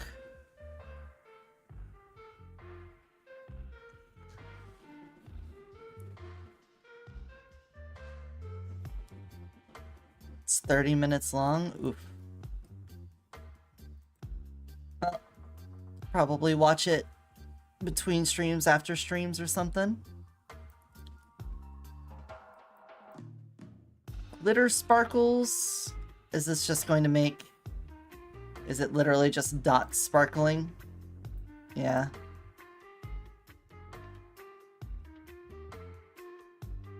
I mean, yeah.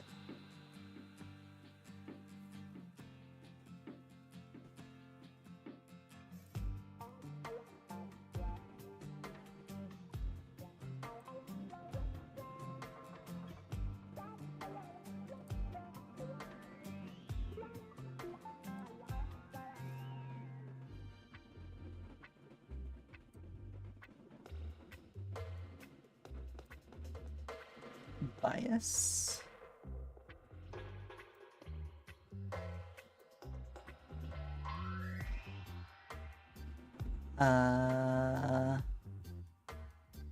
We got a panning speed, rotation speed, we got jitter. I guess I could use that in conjunction with the emission. Alright, but let's get to the meat of what I wanted to do. So, if I can use the dissolve during the shapeshifts, I think the shapeshifts could also look smoother that way.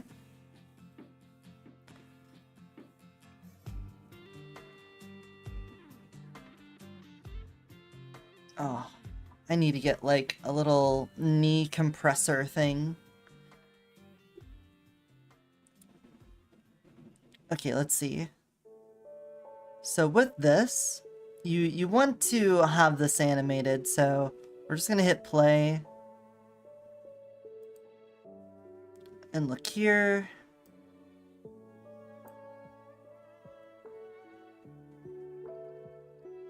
An edge gradient. We need a dissolved texture. Let me see. I think people have a few of these. Poyomi, dissolve.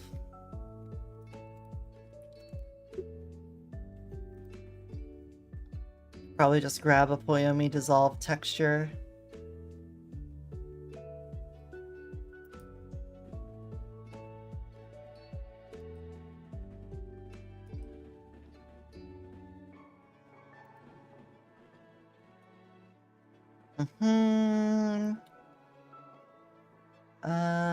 Transition duration, however long you want the dissolve to last on the transition between object on and object on.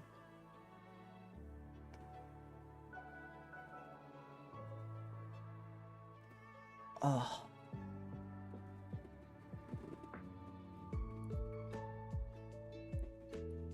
You have to go to the material you want to dissolve, set the rendering preset to transparent, set the FX dissolved enabled, set the dissolve type to spherical,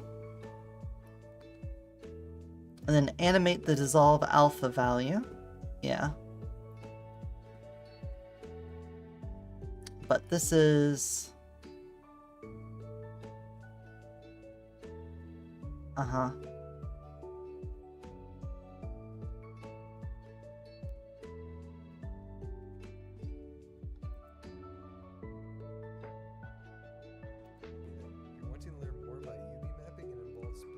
Programs, which I'll go into a little bit more later in the video, talking about these four modifiers. Panosphere makes the UV appear panoramic or spherical. Enabling stereo typically refers to the stereoscopic effect, meaning that it will give each eye a little bit of a different look from each other. Now, just keep in mind that this is very unpleasant on the eyes, so enabling perspective correct will correct the perspective in VR. World position uses the world modifiers you can control more. Distort UV applies a distortion or wrapping effect. Going back to the modifiers tab, enabling distortion UV, it has its own UV sets. For the dissolve category, dissolve color lets you change the color of the mesh when dissolved, turning the alpha slider down by the objects. So first off, we have dissolve type. Basic will cause everything to vanish simultaneously. Point to point dissolves from one point to the other. Spherical dissolves in a circular pattern, and center out dissolves from where the player is looking. Notice that switching between the types, certain options vanished while new menus appeared on the bottom. These menus offer additional settings for the types you're using. For point to point, you have world/local. Local is relative to the object's coordinates. World uses the world coordinates. And vertex colors use vertex colors for the positions. Poemi says to generally set this to local for avatars unless you're utilizing the world positions for specific effects. An example I can give, any world can be at a different height. Edge length makes the edge more thicker. Moving the start and end points will let you change the direction of the dissolve. And clamp dissolve will dissolve the rest of the mesh if it doesn't fully dissolve. Notice removing the starting point will clamp the dissolve effect back to not dissolving anything. It works both ways, so removing the end will clamp the dissolve effect back to the end of the mesh. For spherical, center point changes the position of the dissolve point. Radius makes the point bigger or smaller. Invert inverts the whole effect. So we probably would want to have a spherical, it doesn't fully dissolve. but we need to Center have a out- different mask. Center out mode has a view direction, meaning it will follow the player's view. Custom direction lets you change the direction. And light direction taps into the world lights for the dissolve. Huh. Going Oh, back that's to cool. view direction, invert inverts the whole effect. Use pixel normal. Okay, so if we were to use this, we would want to do center out.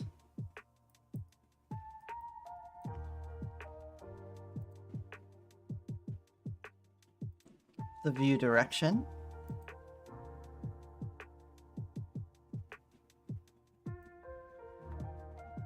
There we go.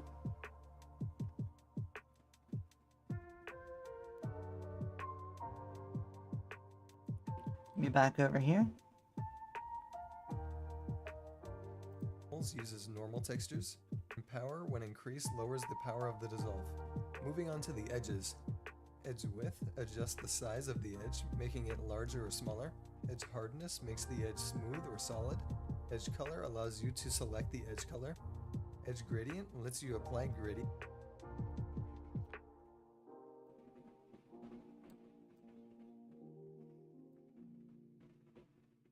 I think none of this interacts with the flipbook at all. I think the flipbook is overriding this because it's further down in the list. So I think if I try to use this at all, it wouldn't work.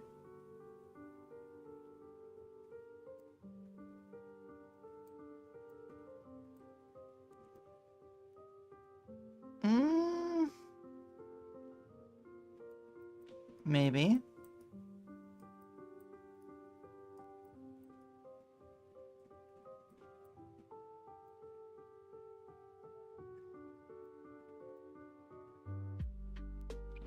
Maybe if, well...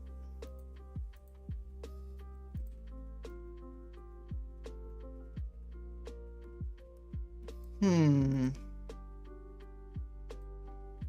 I set alpha all the way down?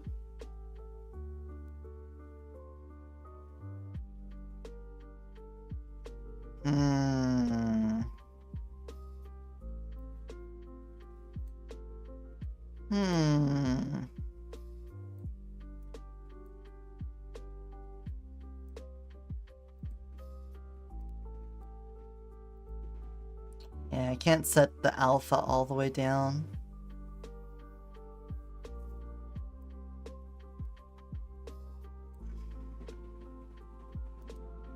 Learn more. To the edge. Clicking on the small circle you can choose from your gradient textures. If you want to make your own, click on the long box to open this menu. You can use the top arrows for alphas while the bottom arrows affect the colors. Selecting one of the bottom arrows, you can adjust the gradient positioning, and you can make more arrows by simply clicking on an empty space where the existing arrows are. Selecting the modes, blend mode blends the colors together while fix snaps the colors together. Lastly, for edges, edge emissions when turned up will emit a glow. For the dissolve category, That's usually what you want to have to make it look cool. The color of the mesh when dissolved. Turning the alpha slider down, by the way, will let you go invisible. This is what creates the invisible toggles effect. If it's not working for you, change your rendering preset to cut out. Applying a dissolved texture, on the other hand, will show a texture when it's dissolved, and dissolve the... Okay, but that's like what I was doing, right? Creates the invisible toggles effect. Turning the alpha slider down, by the way, will let you go invisible. This is what creates the invisible toggle. But I think because of the flipbook, this doesn't matter. So if I take the edge color, we make this red, for example. Let's make the gradient. We could do set this alpha all the way down. Set this alpha all the way down. In the middle, we set this one all the way up. This color, we're gonna do some purple. Like that. And then over here, we could do like a heavy magenta. Something like that. Cool. And then this.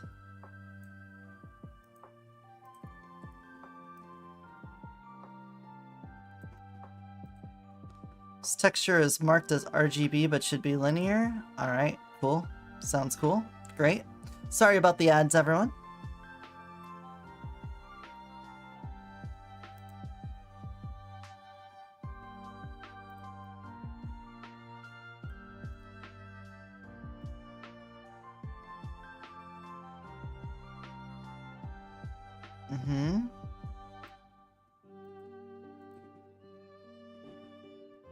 But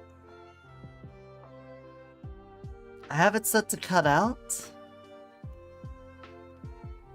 So it should transparent that, but we're just seeing a white texture for some reason.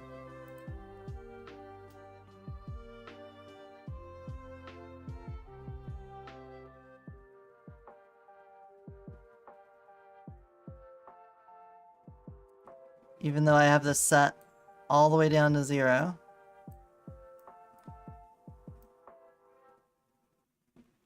Should be 0.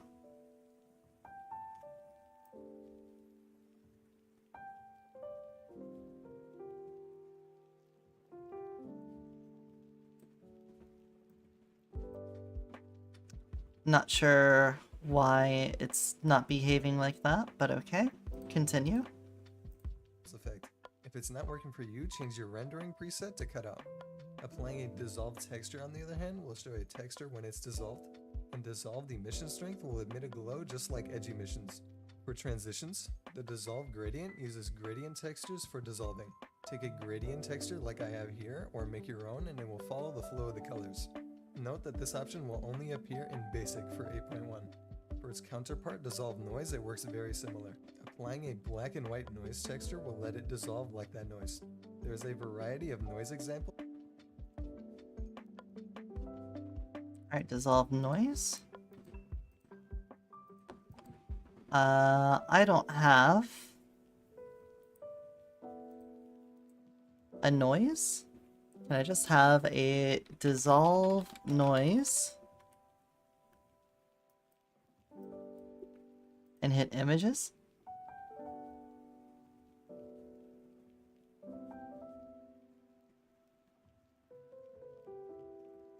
Say texture. Texture. Cool.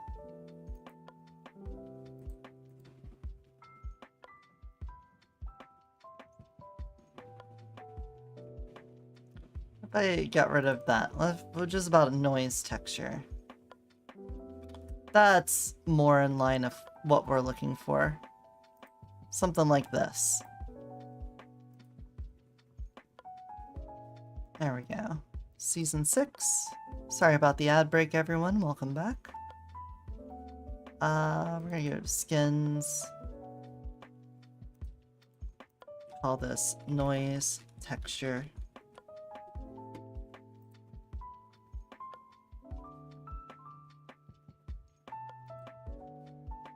And then drop it in here.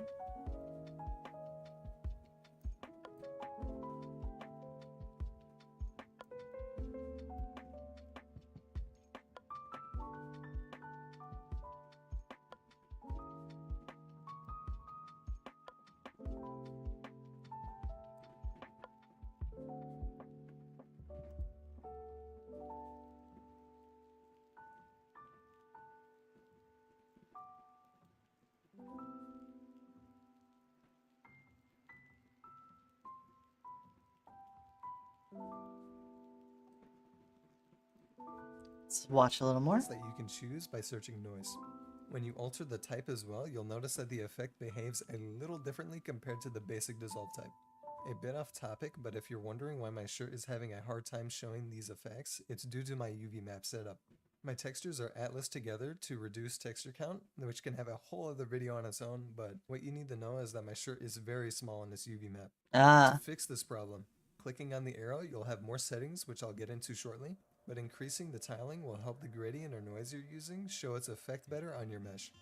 Detail noise smoothing smooths out the dissolved noise.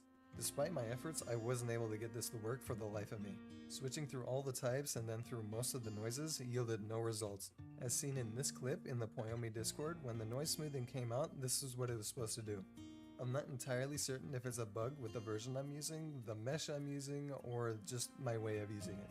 So you might have better luck than me. Dissolve detail strength influences the edge detail.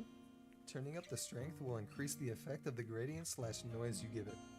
Dissolve alpha controls the actual effect of dissolving. Before moving on to the rest, there were these arrows I mentioned earlier. I will be using the dissolve texture and the dissolve noise menus to show what these do. Tiling allows you to make the texture repeat itself horizontally or vertically across the object. Offset lets you move the texture around the object. Panning creates the illusion of motion. Note that this might not work right. Okay, so I don't think the dissolve is going to work for us. I don't think the flipbook and everything is going to make this come together. Which is a bit sad. That was another thing I wanted to do.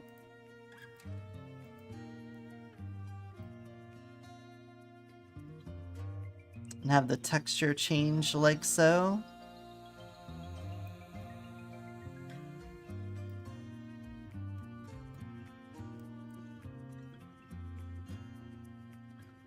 This is the color should be completely alpha'd out. It should be 0. That's the problem, is that it's not.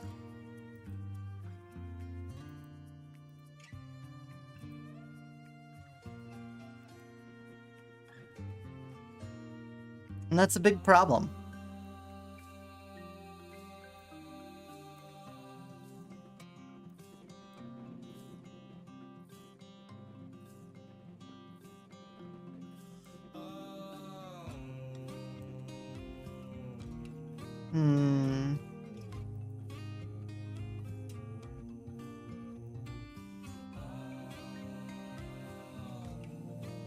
Oh well. Goodbye, Dissolve. We wanted you to work. But we can't.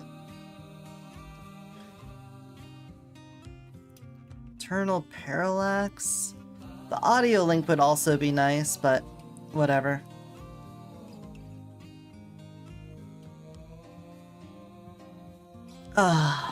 Okay. Well, I think I'm good with that for now. I think we will just do a export. Call this our November export. EO version 12, November version. November update. And then we'll just quickly go through it and see if there's anything that looks a little off or wrong.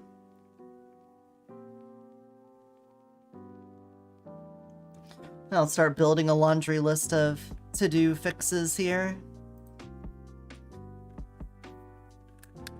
Export complete.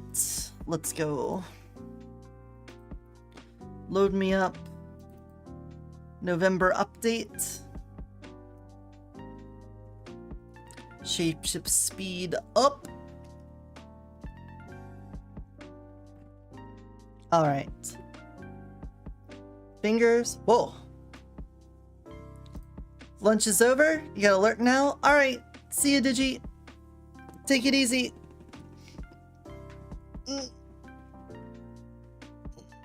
Oh, my back. You know what? I think if I could put little spring bones for my earrings, I think that'd be nice. So that they sort of dangle. It would require a bit of work, but I think that could be something we could do. Earring physics. Save that. In my avatar to-do list. There we go. Alright. Quick shapeshift around.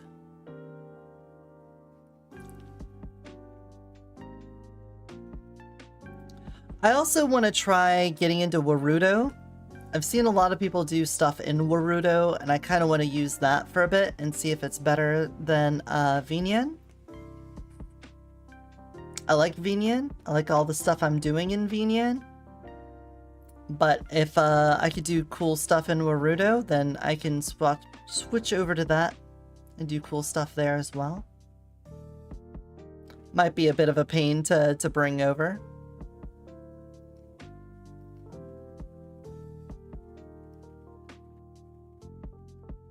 Yeah, that seems fine.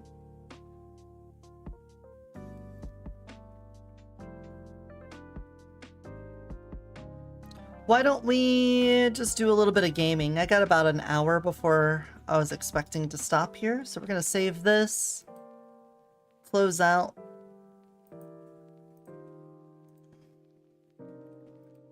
Later, we're gonna be doing Megabunk. I want to try this demo for Brew. So let's give this a go. Let's see, trying out a cute mouse game. Let's check it out. Brew.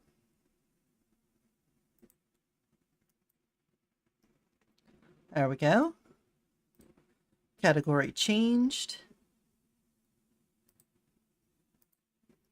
Let me get the audio added in here.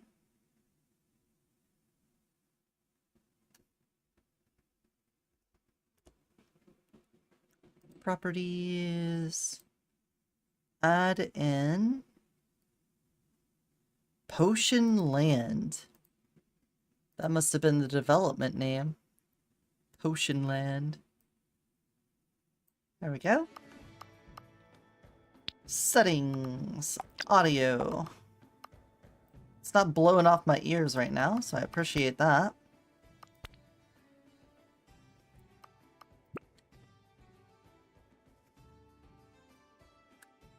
Ah.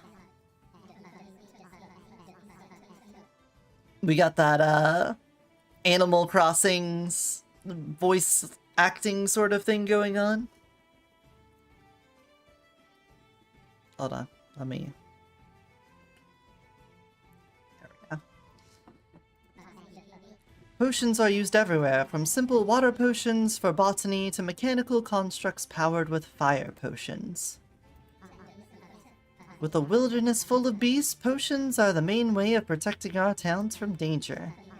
However, the craft of brewing and using potions is a complex one. Not everyone is capable of potion brewing. That's where the Alkean Alchemy Academy comes in.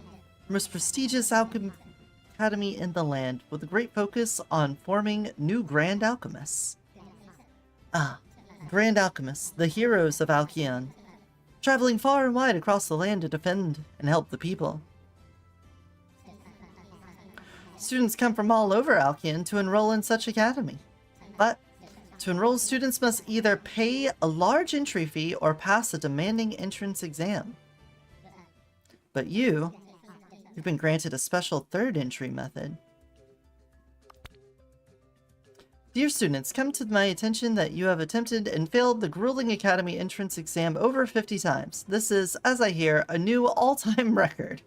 I congratulate you on this feat. The fact that someone would be so persistent and determined to become an alchemy student has truly and utterly moved me. I hereby wish to sponsor your entry fee to the upcoming school year at the Alkean Academy. Alkian Alchemy Academy. Oh my god, I'm not going to be able to say that. The payment has already been gone through at the time of writing this correspondence, so you cannot refuse. Passionate people with an unyielding drive is what this world needs. It is my pleasure to help you put on your journey. P.S. Don't mess this up. Best of luck, your mystery sponsor.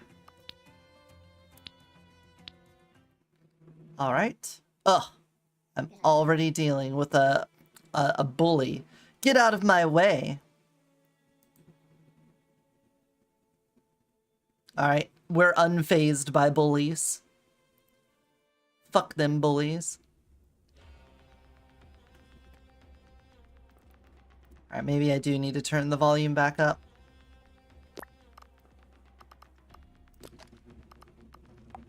I'm so used to every game blasting audio super loud at me as soon as I launch the game. I'm tuned into turning it down. Alright. I have a gun.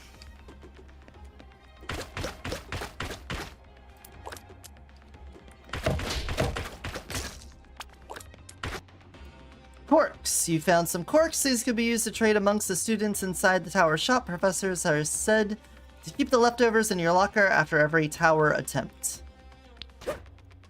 Okay. Jump. I did it.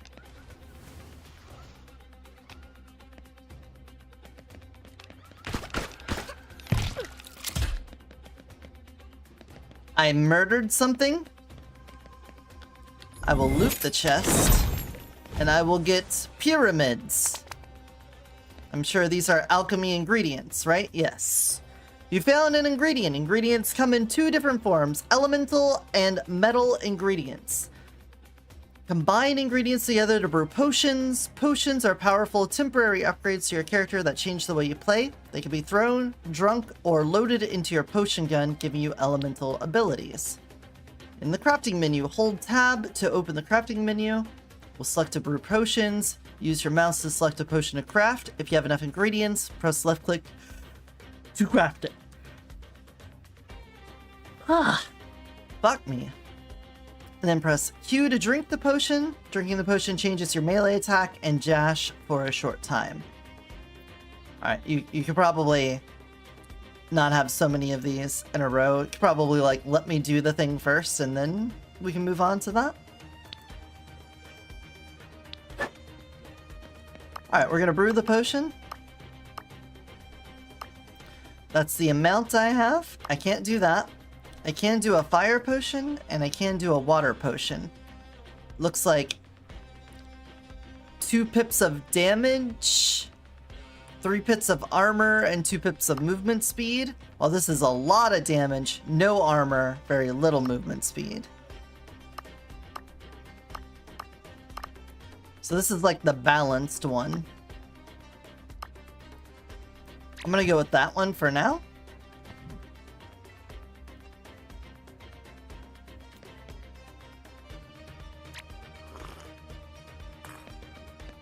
Alright, I see we got 26 seconds of that. Craft that. And then we can throw a potion. Okay. Try out your drink melee. E is melee? Oh, I don't like that. Oh, I was supposed to be using that on these guys, wasn't I?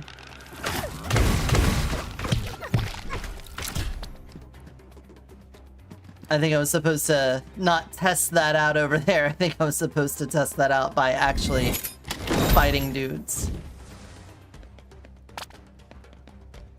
Makes sense. Alright.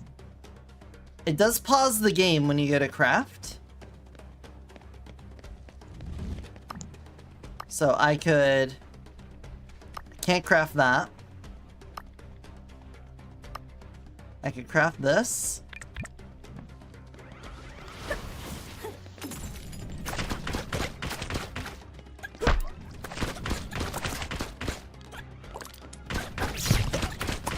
So Alright, shift is a dash. That's cool. I got more ingredients. I can craft this. And then I can drink it. Ah, and then my dash becomes riding a cloud. Okay.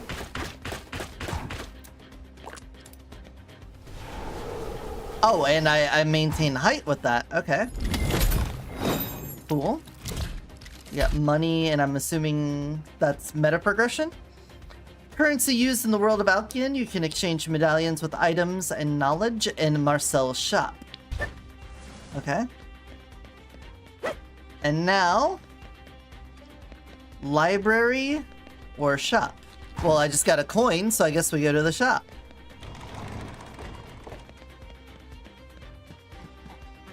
Oh, hey, I haven't seen you before. We can talk more later, but for now, this is a locker room perfect for taking a little break from the tower. Do you need some supplies? If you get some quarks, I'll gladly trade with you. Whoever's got most quarks at the end of the school year will get a big reward from Professor Burke. It's like a cleanup effort since we throw away so many potions all the time. But anyway, make sure to trade if you need anything. Sure thing, bro. Gain a random badge? I've only got 5, so I guess I can't do that. I thought I was supposed to give you medallions. Oh, that's Newt. Never mind. Can I destroy your barrels? I can. I can destroy your barrels and get stuff.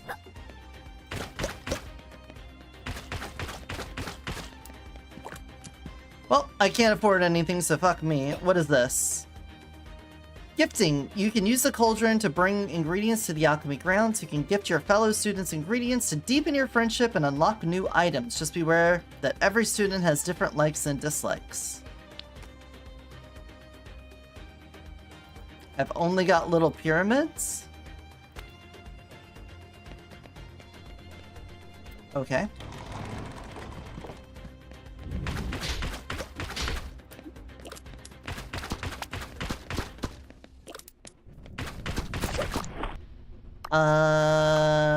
I can craft one of these.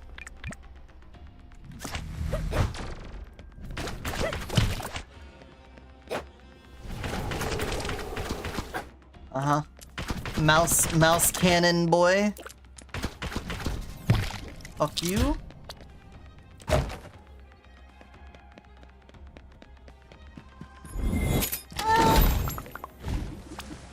Okay.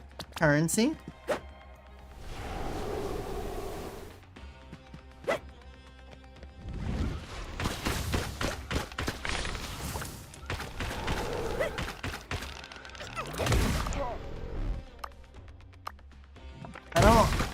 I don't have enough materials.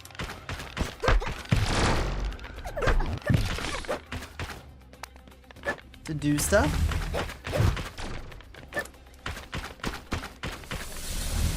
Ah, that's what that does.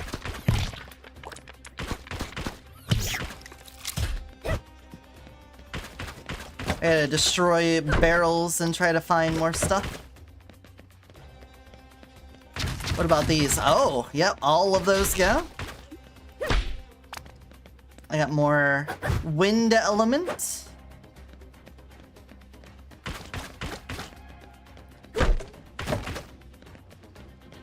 Oh, you automatic reload. Okay. Got it. So now I got another water. We can make one of these again.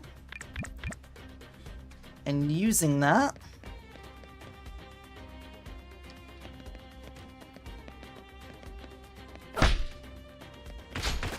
Oh, I can just hold it in my hand. I don't have to use it right away.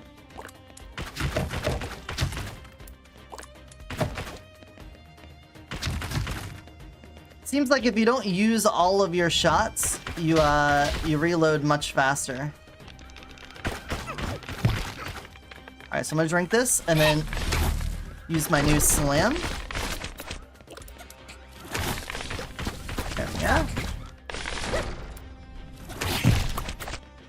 I don't know. I think the melee slam isn't that great.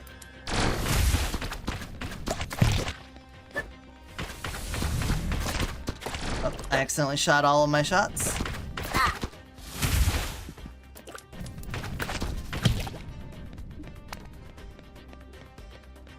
Alright, we took a little damage. I don't think I like the replaced melee. Doesn't seem to do that much. A turret pal. Summon Newt's turret pal to help you by firing at enemies. Basic attack gains an 8% chance to crit hit. Summon a laser pal that marks and weakens enemies for you. Well, that sounds cool. Badges. You just found your first badge. During your exam, you might find badges that give you upgrades inside the tower. Badges are lost when going back to the academy grounds. Make sure to use them. Alright, they're just your passive items.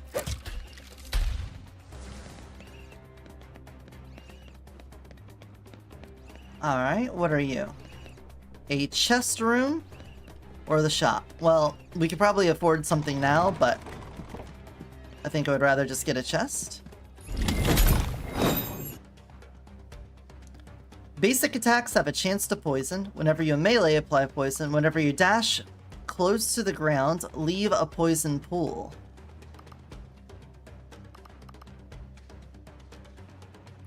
A 10% chance isn't that great. I'm gonna take the poison pool. And we're gonna hope that the poison pool has pretty good chance to poison on it.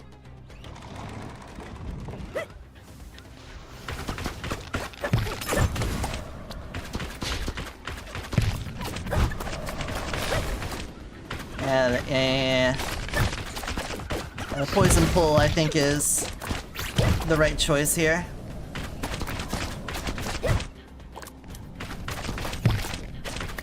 Seems like the last shot these guys do is the one that homes in.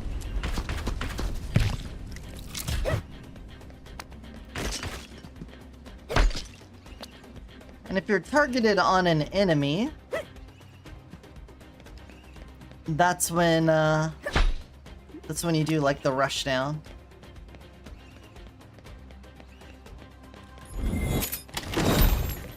Okay. Pick those up a little faster. Let's craft one of these. I did not mean to craft two, but alright.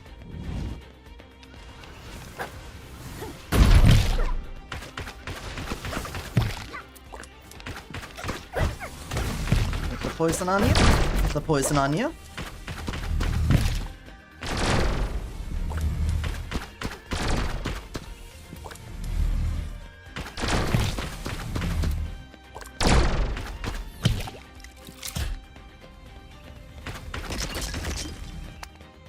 Should probably be destroying things as I'm moving along as well, right? Cork me. We're getting way more corks now. Probably go to a shop. This game's got the, like, Dungeon Defenders aesthetic to it. Oh, that didn't hit you? You're gonna get poisoned? Freak. Get poisoned. Yes, the poison puddles. Enjoy the poison puddles.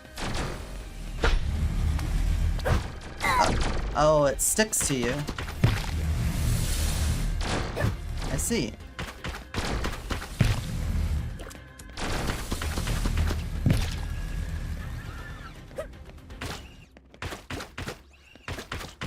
Can't destroy that.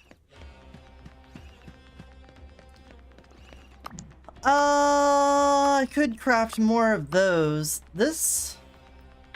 Let me craft you all just to throw you. This one I might want... Yeah, there we go. We'll just craft up a whole bunch of things and have them ready to go. Fair enough. Chance to dodge incoming damage.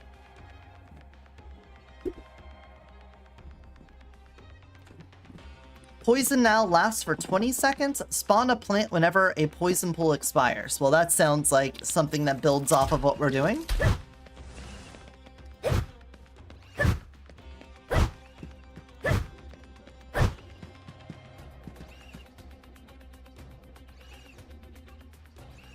Alright, we could just make a little army of poison plants. Neat. Do we go to the shop now? Now that I can afford things? Yeah, but we saw like a 35 cost in there on the first one, so I think we wait until we got 35 so we can buy expensive stuff. Plants now apply poison. Okay. We've got a poison plant build going then.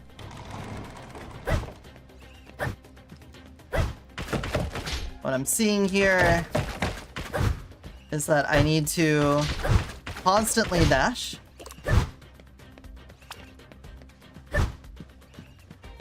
And have my boys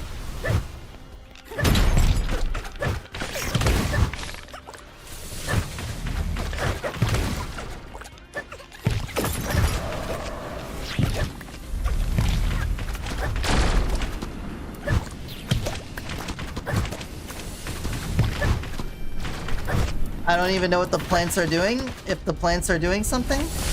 Oh, they're just suicide bombers. Okay.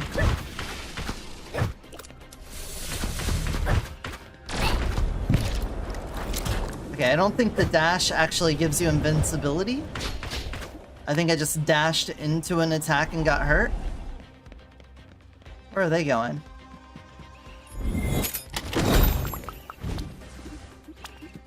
They're just... I have so many. They don't seem to go away. Craft me another one of them.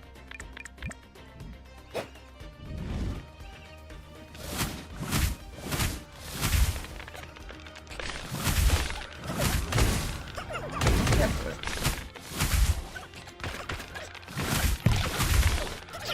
My plant. Oh. Oh, are you a mini boss?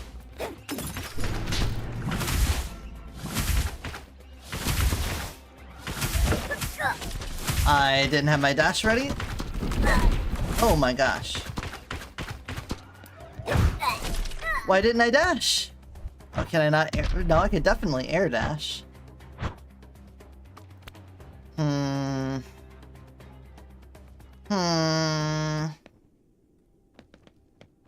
Well, so much for that run, I guess. Welcome to Alchemy Academy. This is where your student life will come to flourish. Alright, show me the meta progression. The Academy grounds is where your classmates gather after class. Making friends is the key part of student life. Every day once you're ready for your next exam attempt, walk towards the tower's entrance.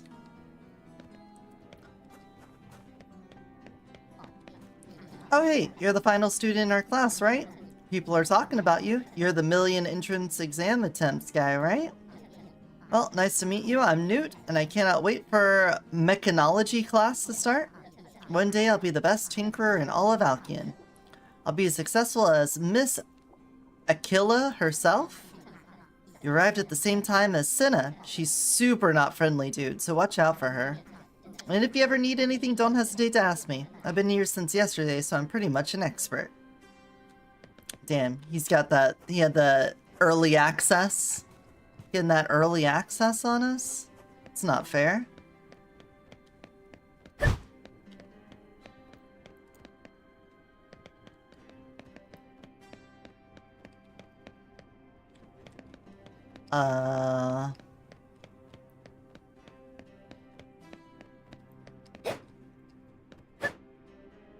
It's kind of dead around here.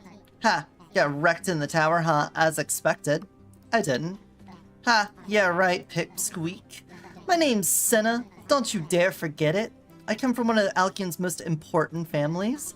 Unlike you, I have Grand Alchemist blood within me. I'm destined to be the #1 student at this academy. If I ever see you inside the tower, maybe I shall take the opportunity to practice some new dangerous potions. So you better stay out of my way, Pipsqueak. I could shoot you. I have a gun. You don't have a gun. You People are way too comfortable with talking shit these days. Oh yeah, I could just punch you too.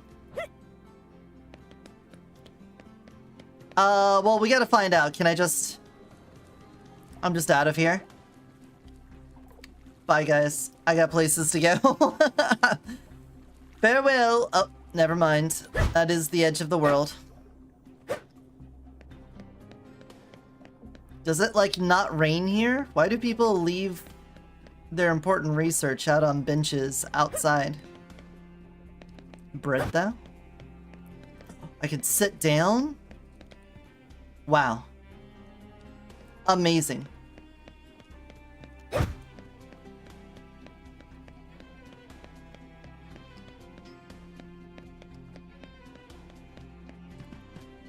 Uh-huh. Do I just... I think at this point we just do another run? Maybe we unlock more stuff along the way. Oh, hello. Burb? Oh ho ho, I've heard a lot about you. Glad to finally make your acquaintance. I'm Marcel, your reliable merchant. Oh yeah, I got a coin for you. See if you've gone inside the tower. Did you perchance encounter any medallions? Medallions are the most important currency there is. In my shop, you will be able to trade them with a plethora of commodities. If you want to get in the tower, you will need to upgrade your gear. Let's start with your potion gun of yours. Good luck with your next climb. If you need anything, come by my shop. Gain the ability to load potions into your base gun.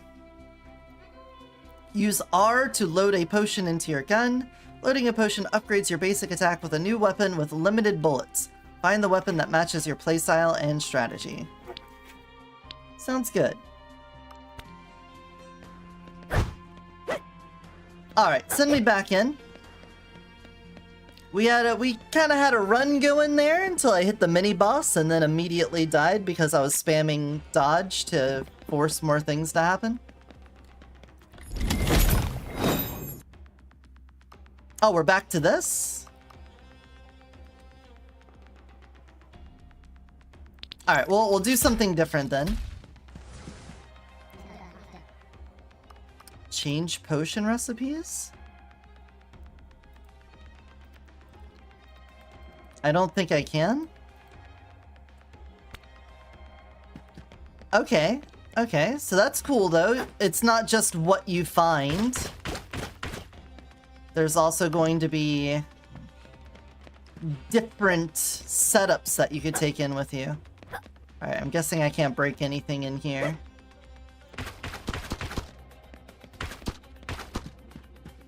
Okay. Let's enter in with our poison setup now.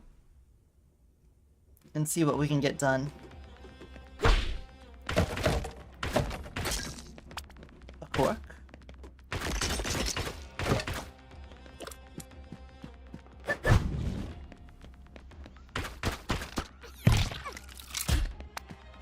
Give me your pyramids. Your D4s. Or whatever they are. Or whoever has your job. But in hell.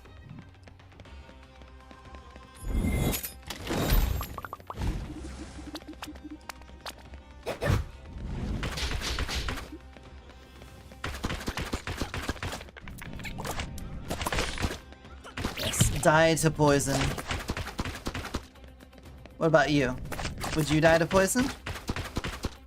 Maybe if I didn't just shoot the steps in front of me. You would. Oh, we take a little dumb damage early on. I wonder if I have to actually stand right next to those for those to work. Oh, this is different.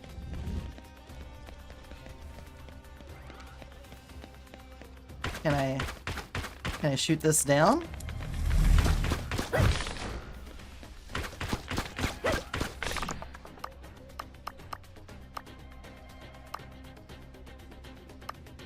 I don't have water. I have this.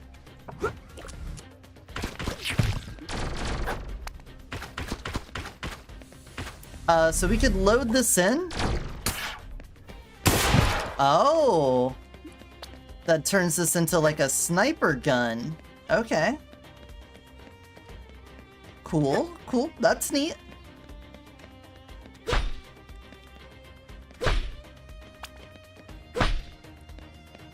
Pretty cool. I feel like this has got to be something, but I shot it. I didn't see anything happen, so we're not gonna worry about that. A medallion. Alright, we have 14 corks. That's not a lot. Let's see what a library is. Read the air tome. Read the fire tome. Let's read the air tome. Talent points remaining 1. Spawn a second updraft. Lingering effect left after an air potion has been thrown. It acts as a jump pad that you can reuse. Okay. Charge can be held indefinitely. Spawn a volley cloud that seeks and damage enemies when at max draft stacks. Well, let's do this because we're doing the sniping. Potion upgrade. You just found a potion upgrade. During your exam, you might find books that upgrade your potion recipes. These books lost upon returning to the academy grounds. Okay.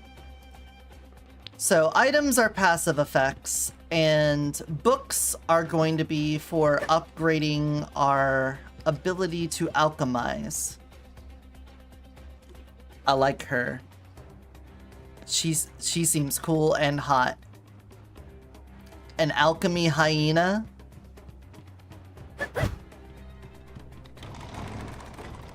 Alchemy hyena?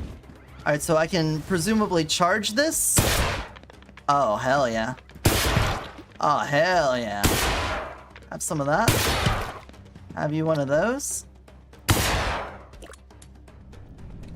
Oh god, you were shooting at me. I was too busy looking at the animation. Can I stop the charge? Oh, doesn't matter. I can interact with things, even though I can hold the charge while meleeing. That's good. Whoa, wait a second. Did I break it? Did I break it? Look, I'm like hovering off the ground now. There we go. Fixed it.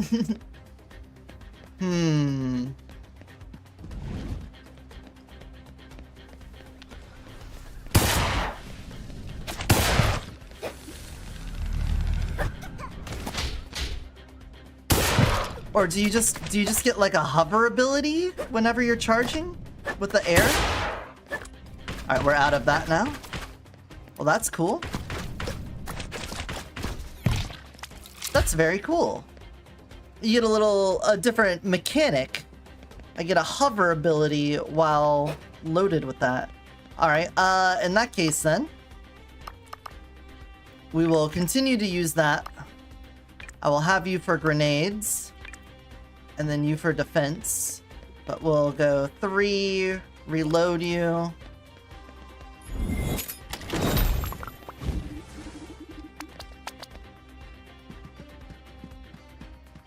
Charge you up.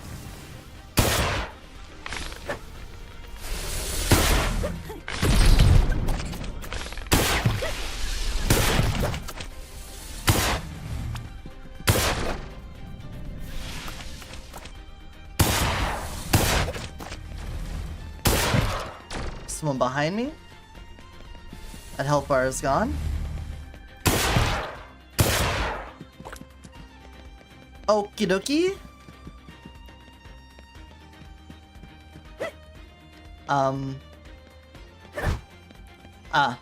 There wasn't like a little sound effect to let me know I finished it. Basic attacks gain an additional 20% chance to apply poison. So, an additional 20%? So I'm at 30 now, or whatever. We'll take... I'm doing like really big hits. I should probably be doing rapid hits instead. Healing or library? We haven't taken that much damage. We could go to the library. And then let's keep stacking air. When charging, time slows down. Hell yeah. That sounds great.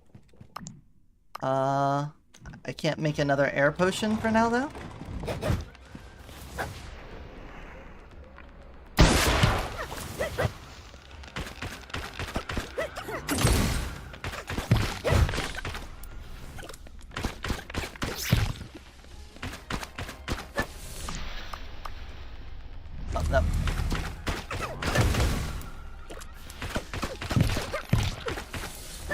Yeah, you get poisoned, you idiot.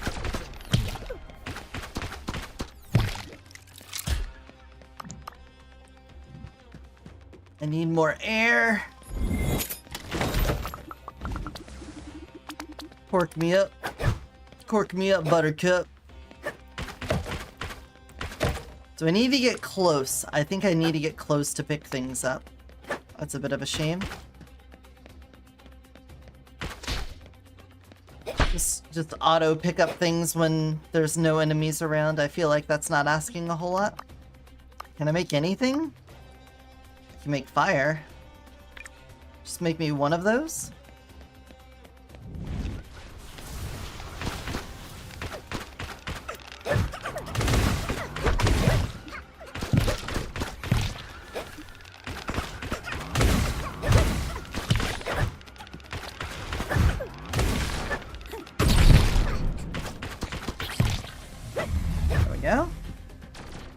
I'm assuming the kind of enemy you kill influences the element they drop. Alright, we did get another air. Let's grab that. Another 2.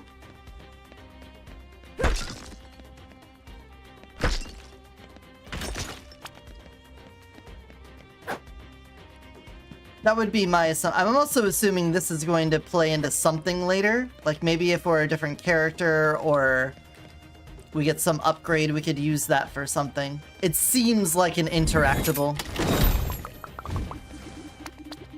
Alright, obviously we get this going. We're out of pyramids, so I can't do that. But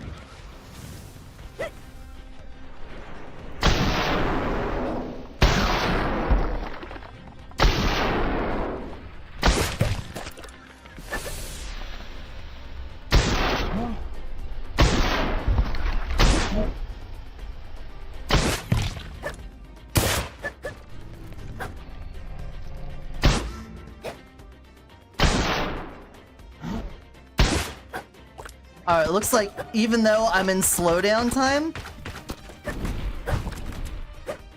my cooldowns have the same amount? No, they don't. Never mind.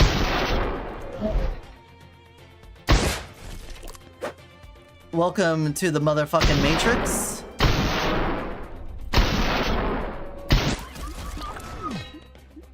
I'm beginning to believe our infinite charge time with slowdown time combo looking pretty good.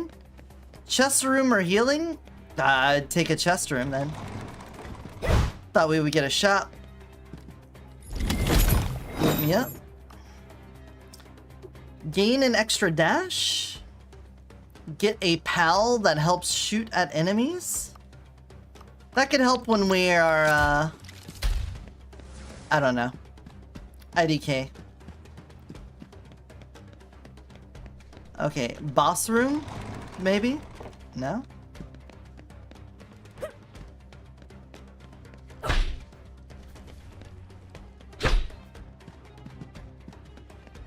Give me more materials. I need to have my wind ready to go. I think this. Yeah, I've got 4 shots of this left. Oh, what was that? A fire? Okay.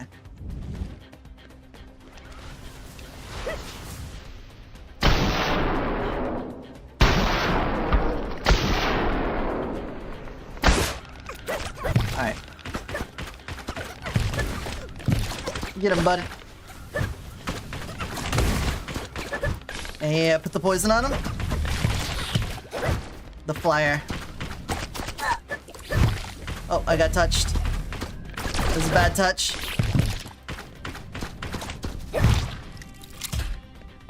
That was weird. I think when I killed it, the projectile disappeared. I appreciate that.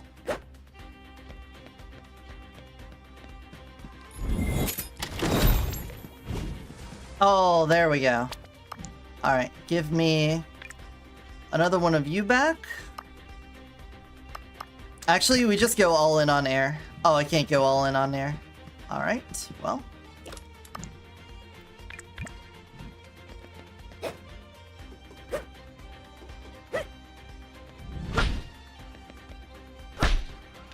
Alright, mini boss time.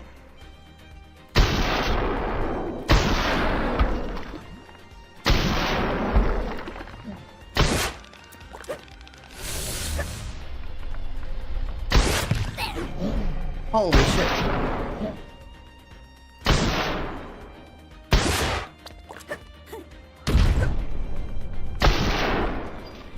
Uh-huh.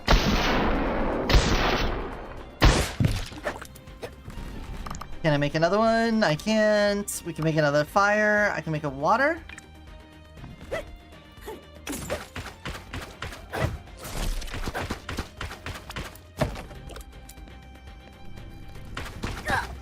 What?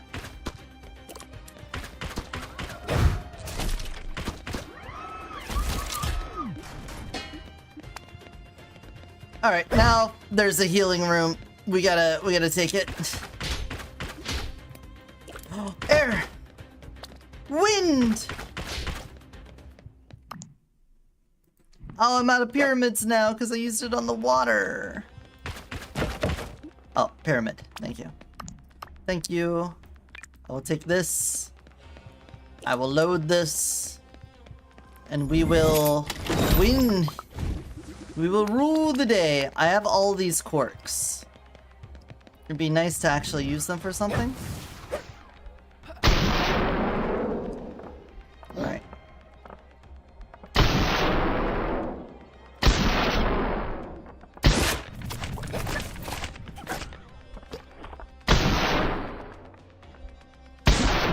I don't think this is piercing.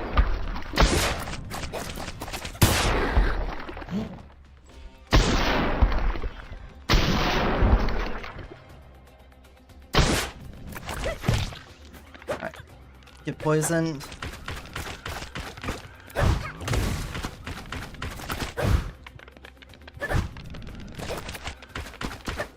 Alright, you're poisoned.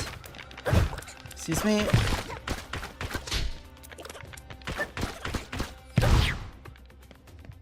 Cool. Did we do it? I think we did it. Give me all of my delicious materials here. Hopefully they don't disappear on the ground, considering how necessary they are. I'd be very uncomfortable with them disappearing.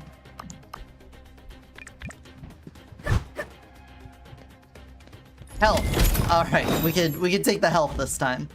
Turpals fire in 3 rounds, gain an extra dash. I think the extra dash is going to be very helpful. Fountain room.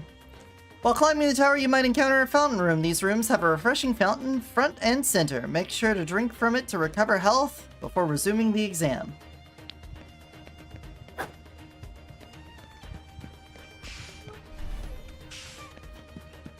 $20 health.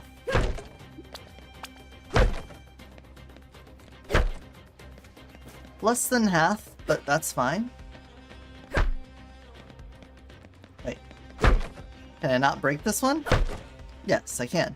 And it had an air in it. You try to hold off on me. Can we drink more than one fountain? It's all the same water, right?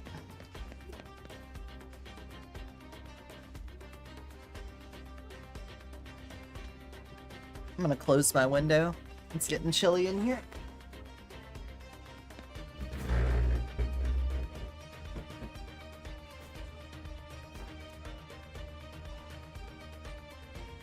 Oh, there we go. Now I can turn my vents back on. Drink a little water. And let's go. Enter boss room. Well, I'm glad we grabbed the health then. Let me get charged up.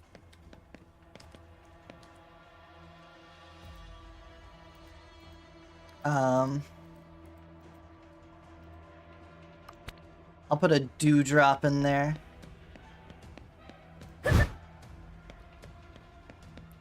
Hello? Oh, it's you! Aquila! Congrats on getting this far. The name's Aquila, but you should already know that. Every one of us teachers have our own floors. This room here is the very top of the mechanology floor. If you keep on climbing, you go to the other floors. You're gonna have to defeat me in battle.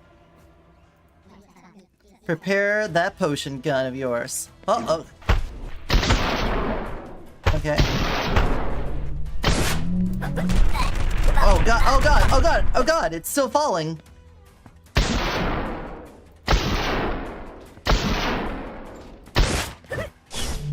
Uh-huh, oh, okay. The sight read is gonna be hard on this one. Okay, that one was at least telegraphed well enough. We're out of materials. Cool. Doing good so far. Let's see how you handle my bots. I thought I have been handling your bots. Oh, you've got a barrier now. Cool. Cool.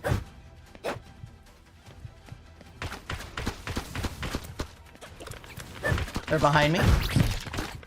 I like the little arrows. They'll let you know when something is nearby and when it's attacking.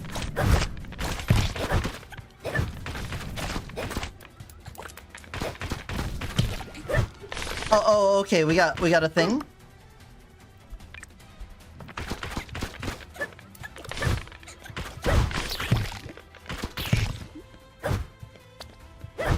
All right.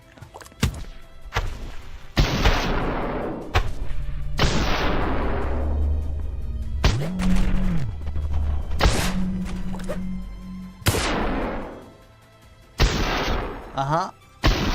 Uh-huh.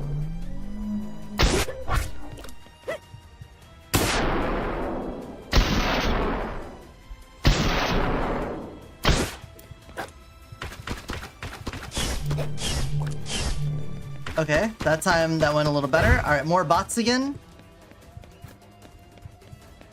A pyramid! Oh, this guy. Give me that. And...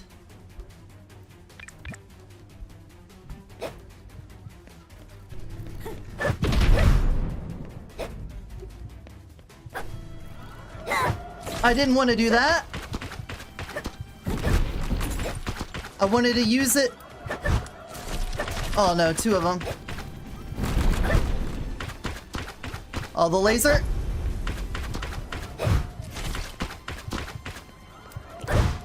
Dash out. Laser, no. Thank you, Double Dash. Can I... I'm all out of pyramids, I can't do that.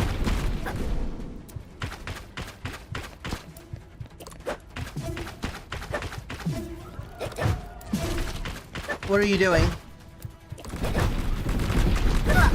Fuck! If I had loaded the potion gun, I would have been okay. Day 1 to day 2. I do see we have a lot of classmates. Alright, now do we actually interact with people?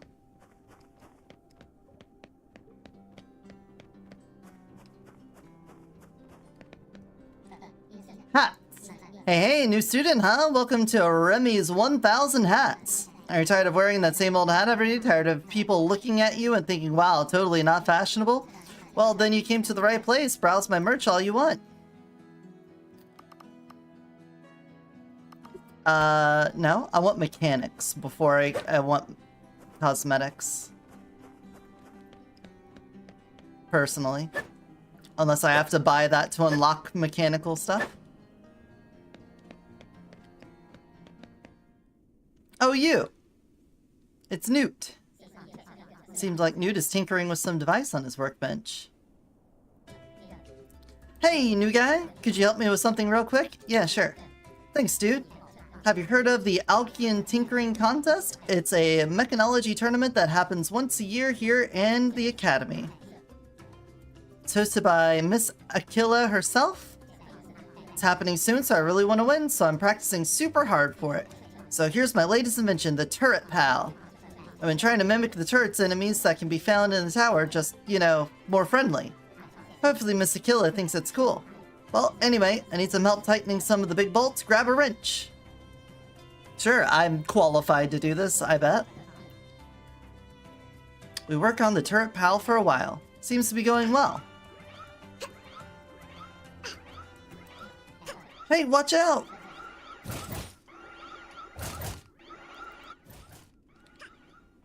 Uh-oh. No, not again! Hey. Did I just hear an explosion? Is everyone okay? He's got one fucking face, this guy. Yes, we're both okay. Oh my god. What on Alkian happened here? Yeah, you tell her. It was your project. I was practicing tinkering on a relic I had made, and it exploded. Really? Wow. That's, unfortunate. Stuff like that happens all the time in mechanology. Just be more careful next time, okay?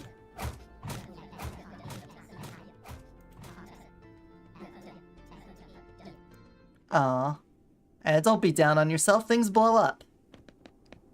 It happens. That's just how it is. Okay, but we got like a little bit of storytelling in here and stuff. Oh, we got different guns? Hey, you over there. Hey. Finally, someone that will listen. I need to tell this crazy story to someone. Okay, so this morning, I was idly walking to class when I spotted a mysterious figure installing this mystic crystal ball here. I think it's a legendary astrology relic, made to stare into the cosmos and channel its energy into one's alchemy. It's pretty cool. Come on, pal, take a look inside. Not available in the demo? Fortitude. The constellation of Fortitude grants immense boons to your durability in combat. The star tree unlocks improvements to health, healing, resistance, and revival. Okay. It's got like a fucking Skyrim-ass vibe to it.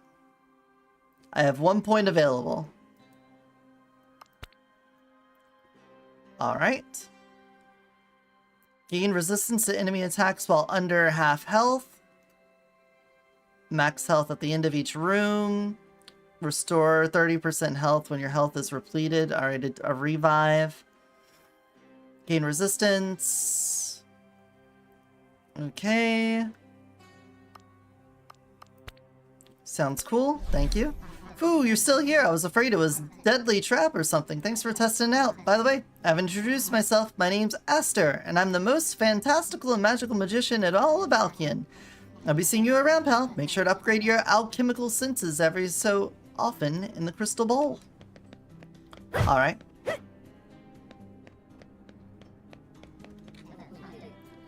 I would like to browse the shop. Unlocks the garden in the alchemy grounds. Beast pet unlocks a beast to take care of the alchemy grounds. Take care of in the alchemy grounds. Dock upgrade. With a fishing boat. Unlocks copper as a brewing ingredient. Unlocks silver as a brewing ingredient. Well, I can either afford one of those upgrades or one of these upgrades. So I'm gonna just do that. The boat is docked at the alchemy grounds. Oh, what a cute axolotl! Look at you. Huh? Oi, you're the guy that sits behind me in class next to Aster, right?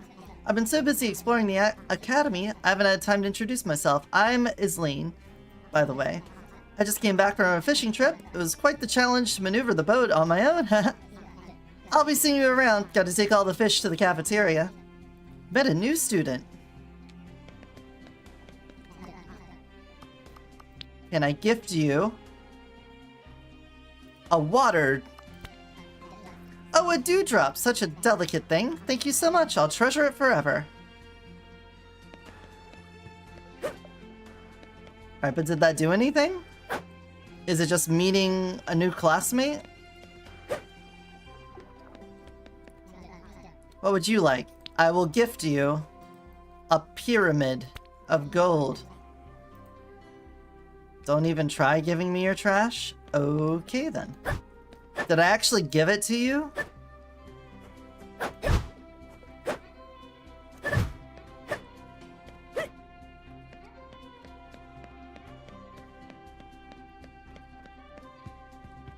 Okay, I'm assuming that's the gardens then. Marcel, you would want a gift of oh, you actually took it. You took my garbage. Don't even try giving me your garbage, then takes my garbage anyway. What a bitch. What a bitch. Alright, last run.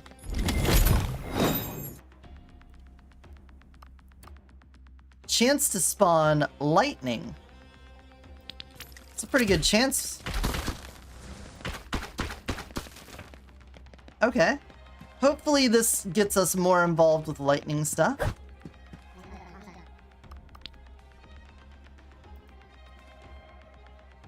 Gold increases drink duration of this potion by 50%. Okay, so if I were to get...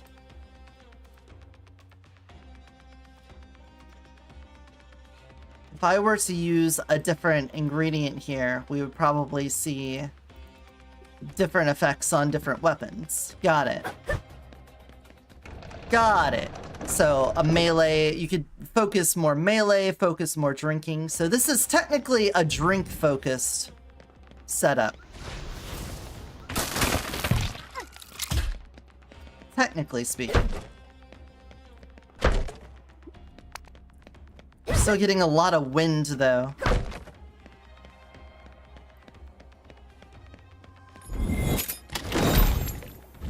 Oh, that's a bunch of materials. Okay, so I'm assuming... Actually, I don't know what I'm assuming. Let's get a fire potion. And then load that in the gun. It makes it a shotgun. Okay.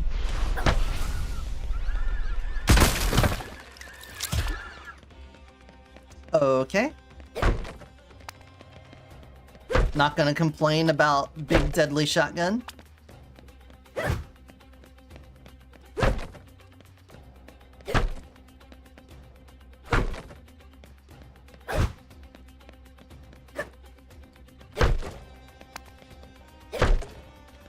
Having the little bit of knockback on the melee is nice.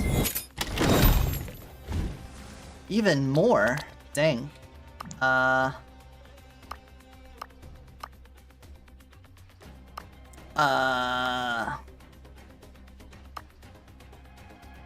guess I'll take this so that I can drink it.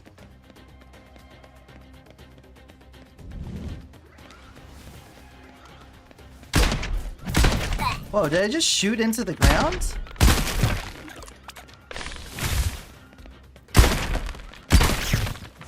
I feel like my animation was a little bit wonky there.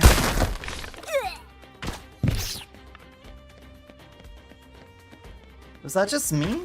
Anyone else see that? Alright, shotgun is that, sniper is that. I'm assuming you're still like a pretty fast... Okay. Yeah, you're like a 6-shot thing.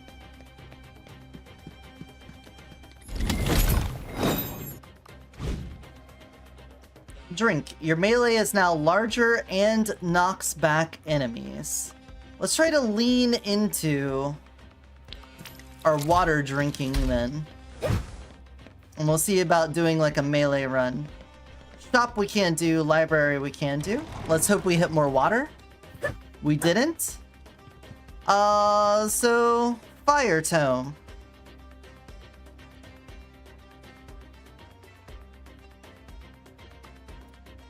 Whenever you defeat an enemy with melee, leave a scorched area.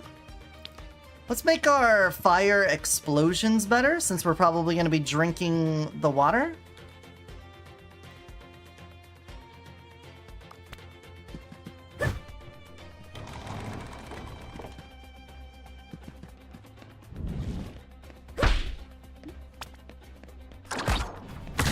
Oh. Okay, that's cool.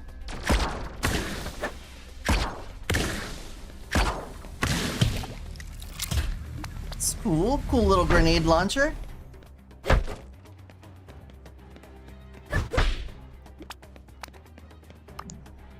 Let's make an explosion. We could throw some air as well.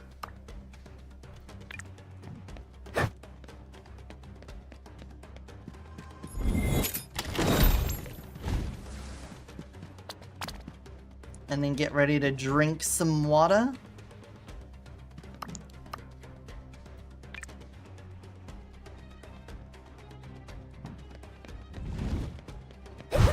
Alright, drink.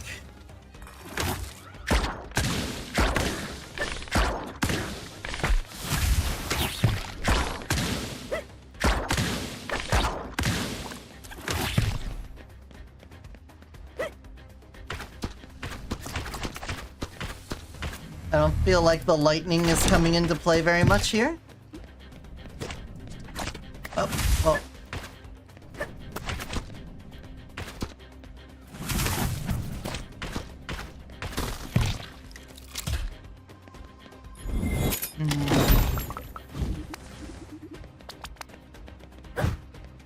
Whoa.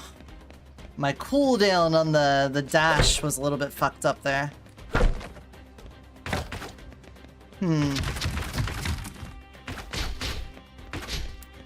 I feel like I like a gun run more than I like a melee run right now. Mostly just because of our situation. Our health situation. I can't make more of that. I could make more sniper for now.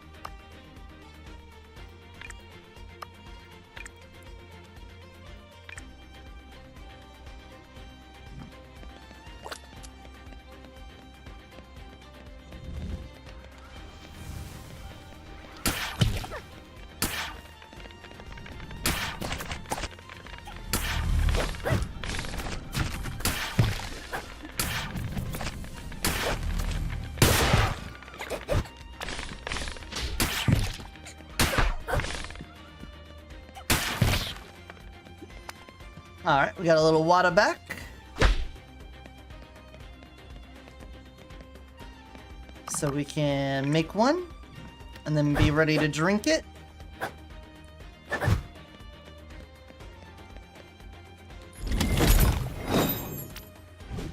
Money!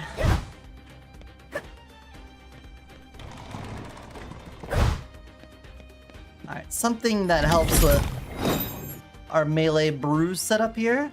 Whenever you dash, strike a nearby enemy with lightning. Hitting your melee reloads your basic attack. I feel like our basic attack already reloads really fast, so I'm gonna take the dash lightning.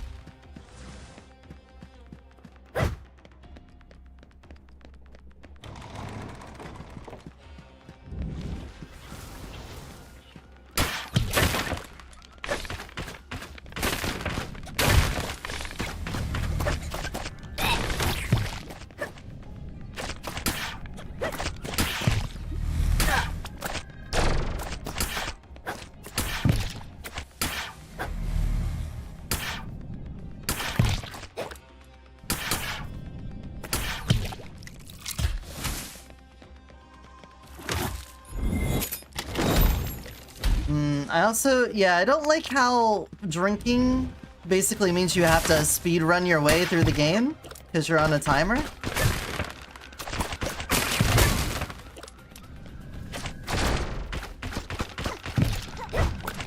If you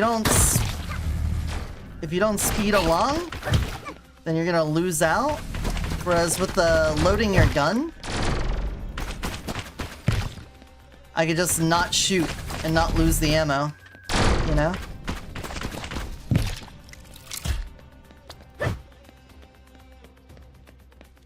I assume drinking does more than just,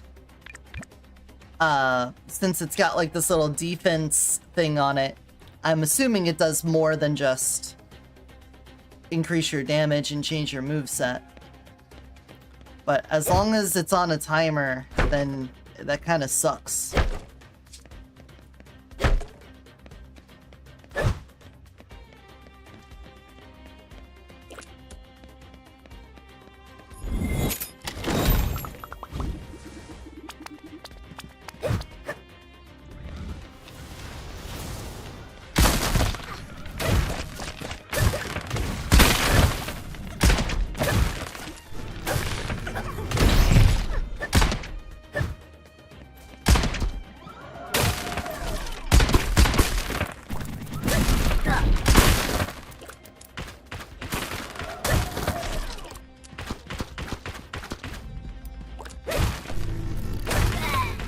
Wow.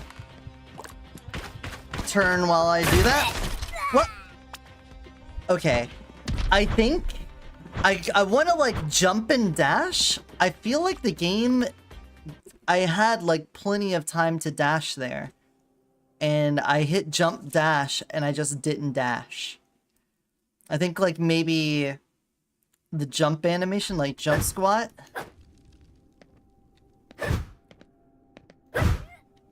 Oh. Wait. Oh. When you get to the end of a dash, do you do a big jump? Alright, that might be having a weird interaction, I'm guessing. Alright, anyway. Let's head on out of here. Leave. Yes. I gotta go take care of the puppy. I'm gonna go make some food for myself, and then later tonight, we're gonna be doing some Mega Bunk per the schedule. Per my schedule. And we're gonna see if we can get to the top of the leaderboard doing some runs of Mega Bunk. So thanks everyone for showing up. I hope you had a good time. Hope to see you again soon.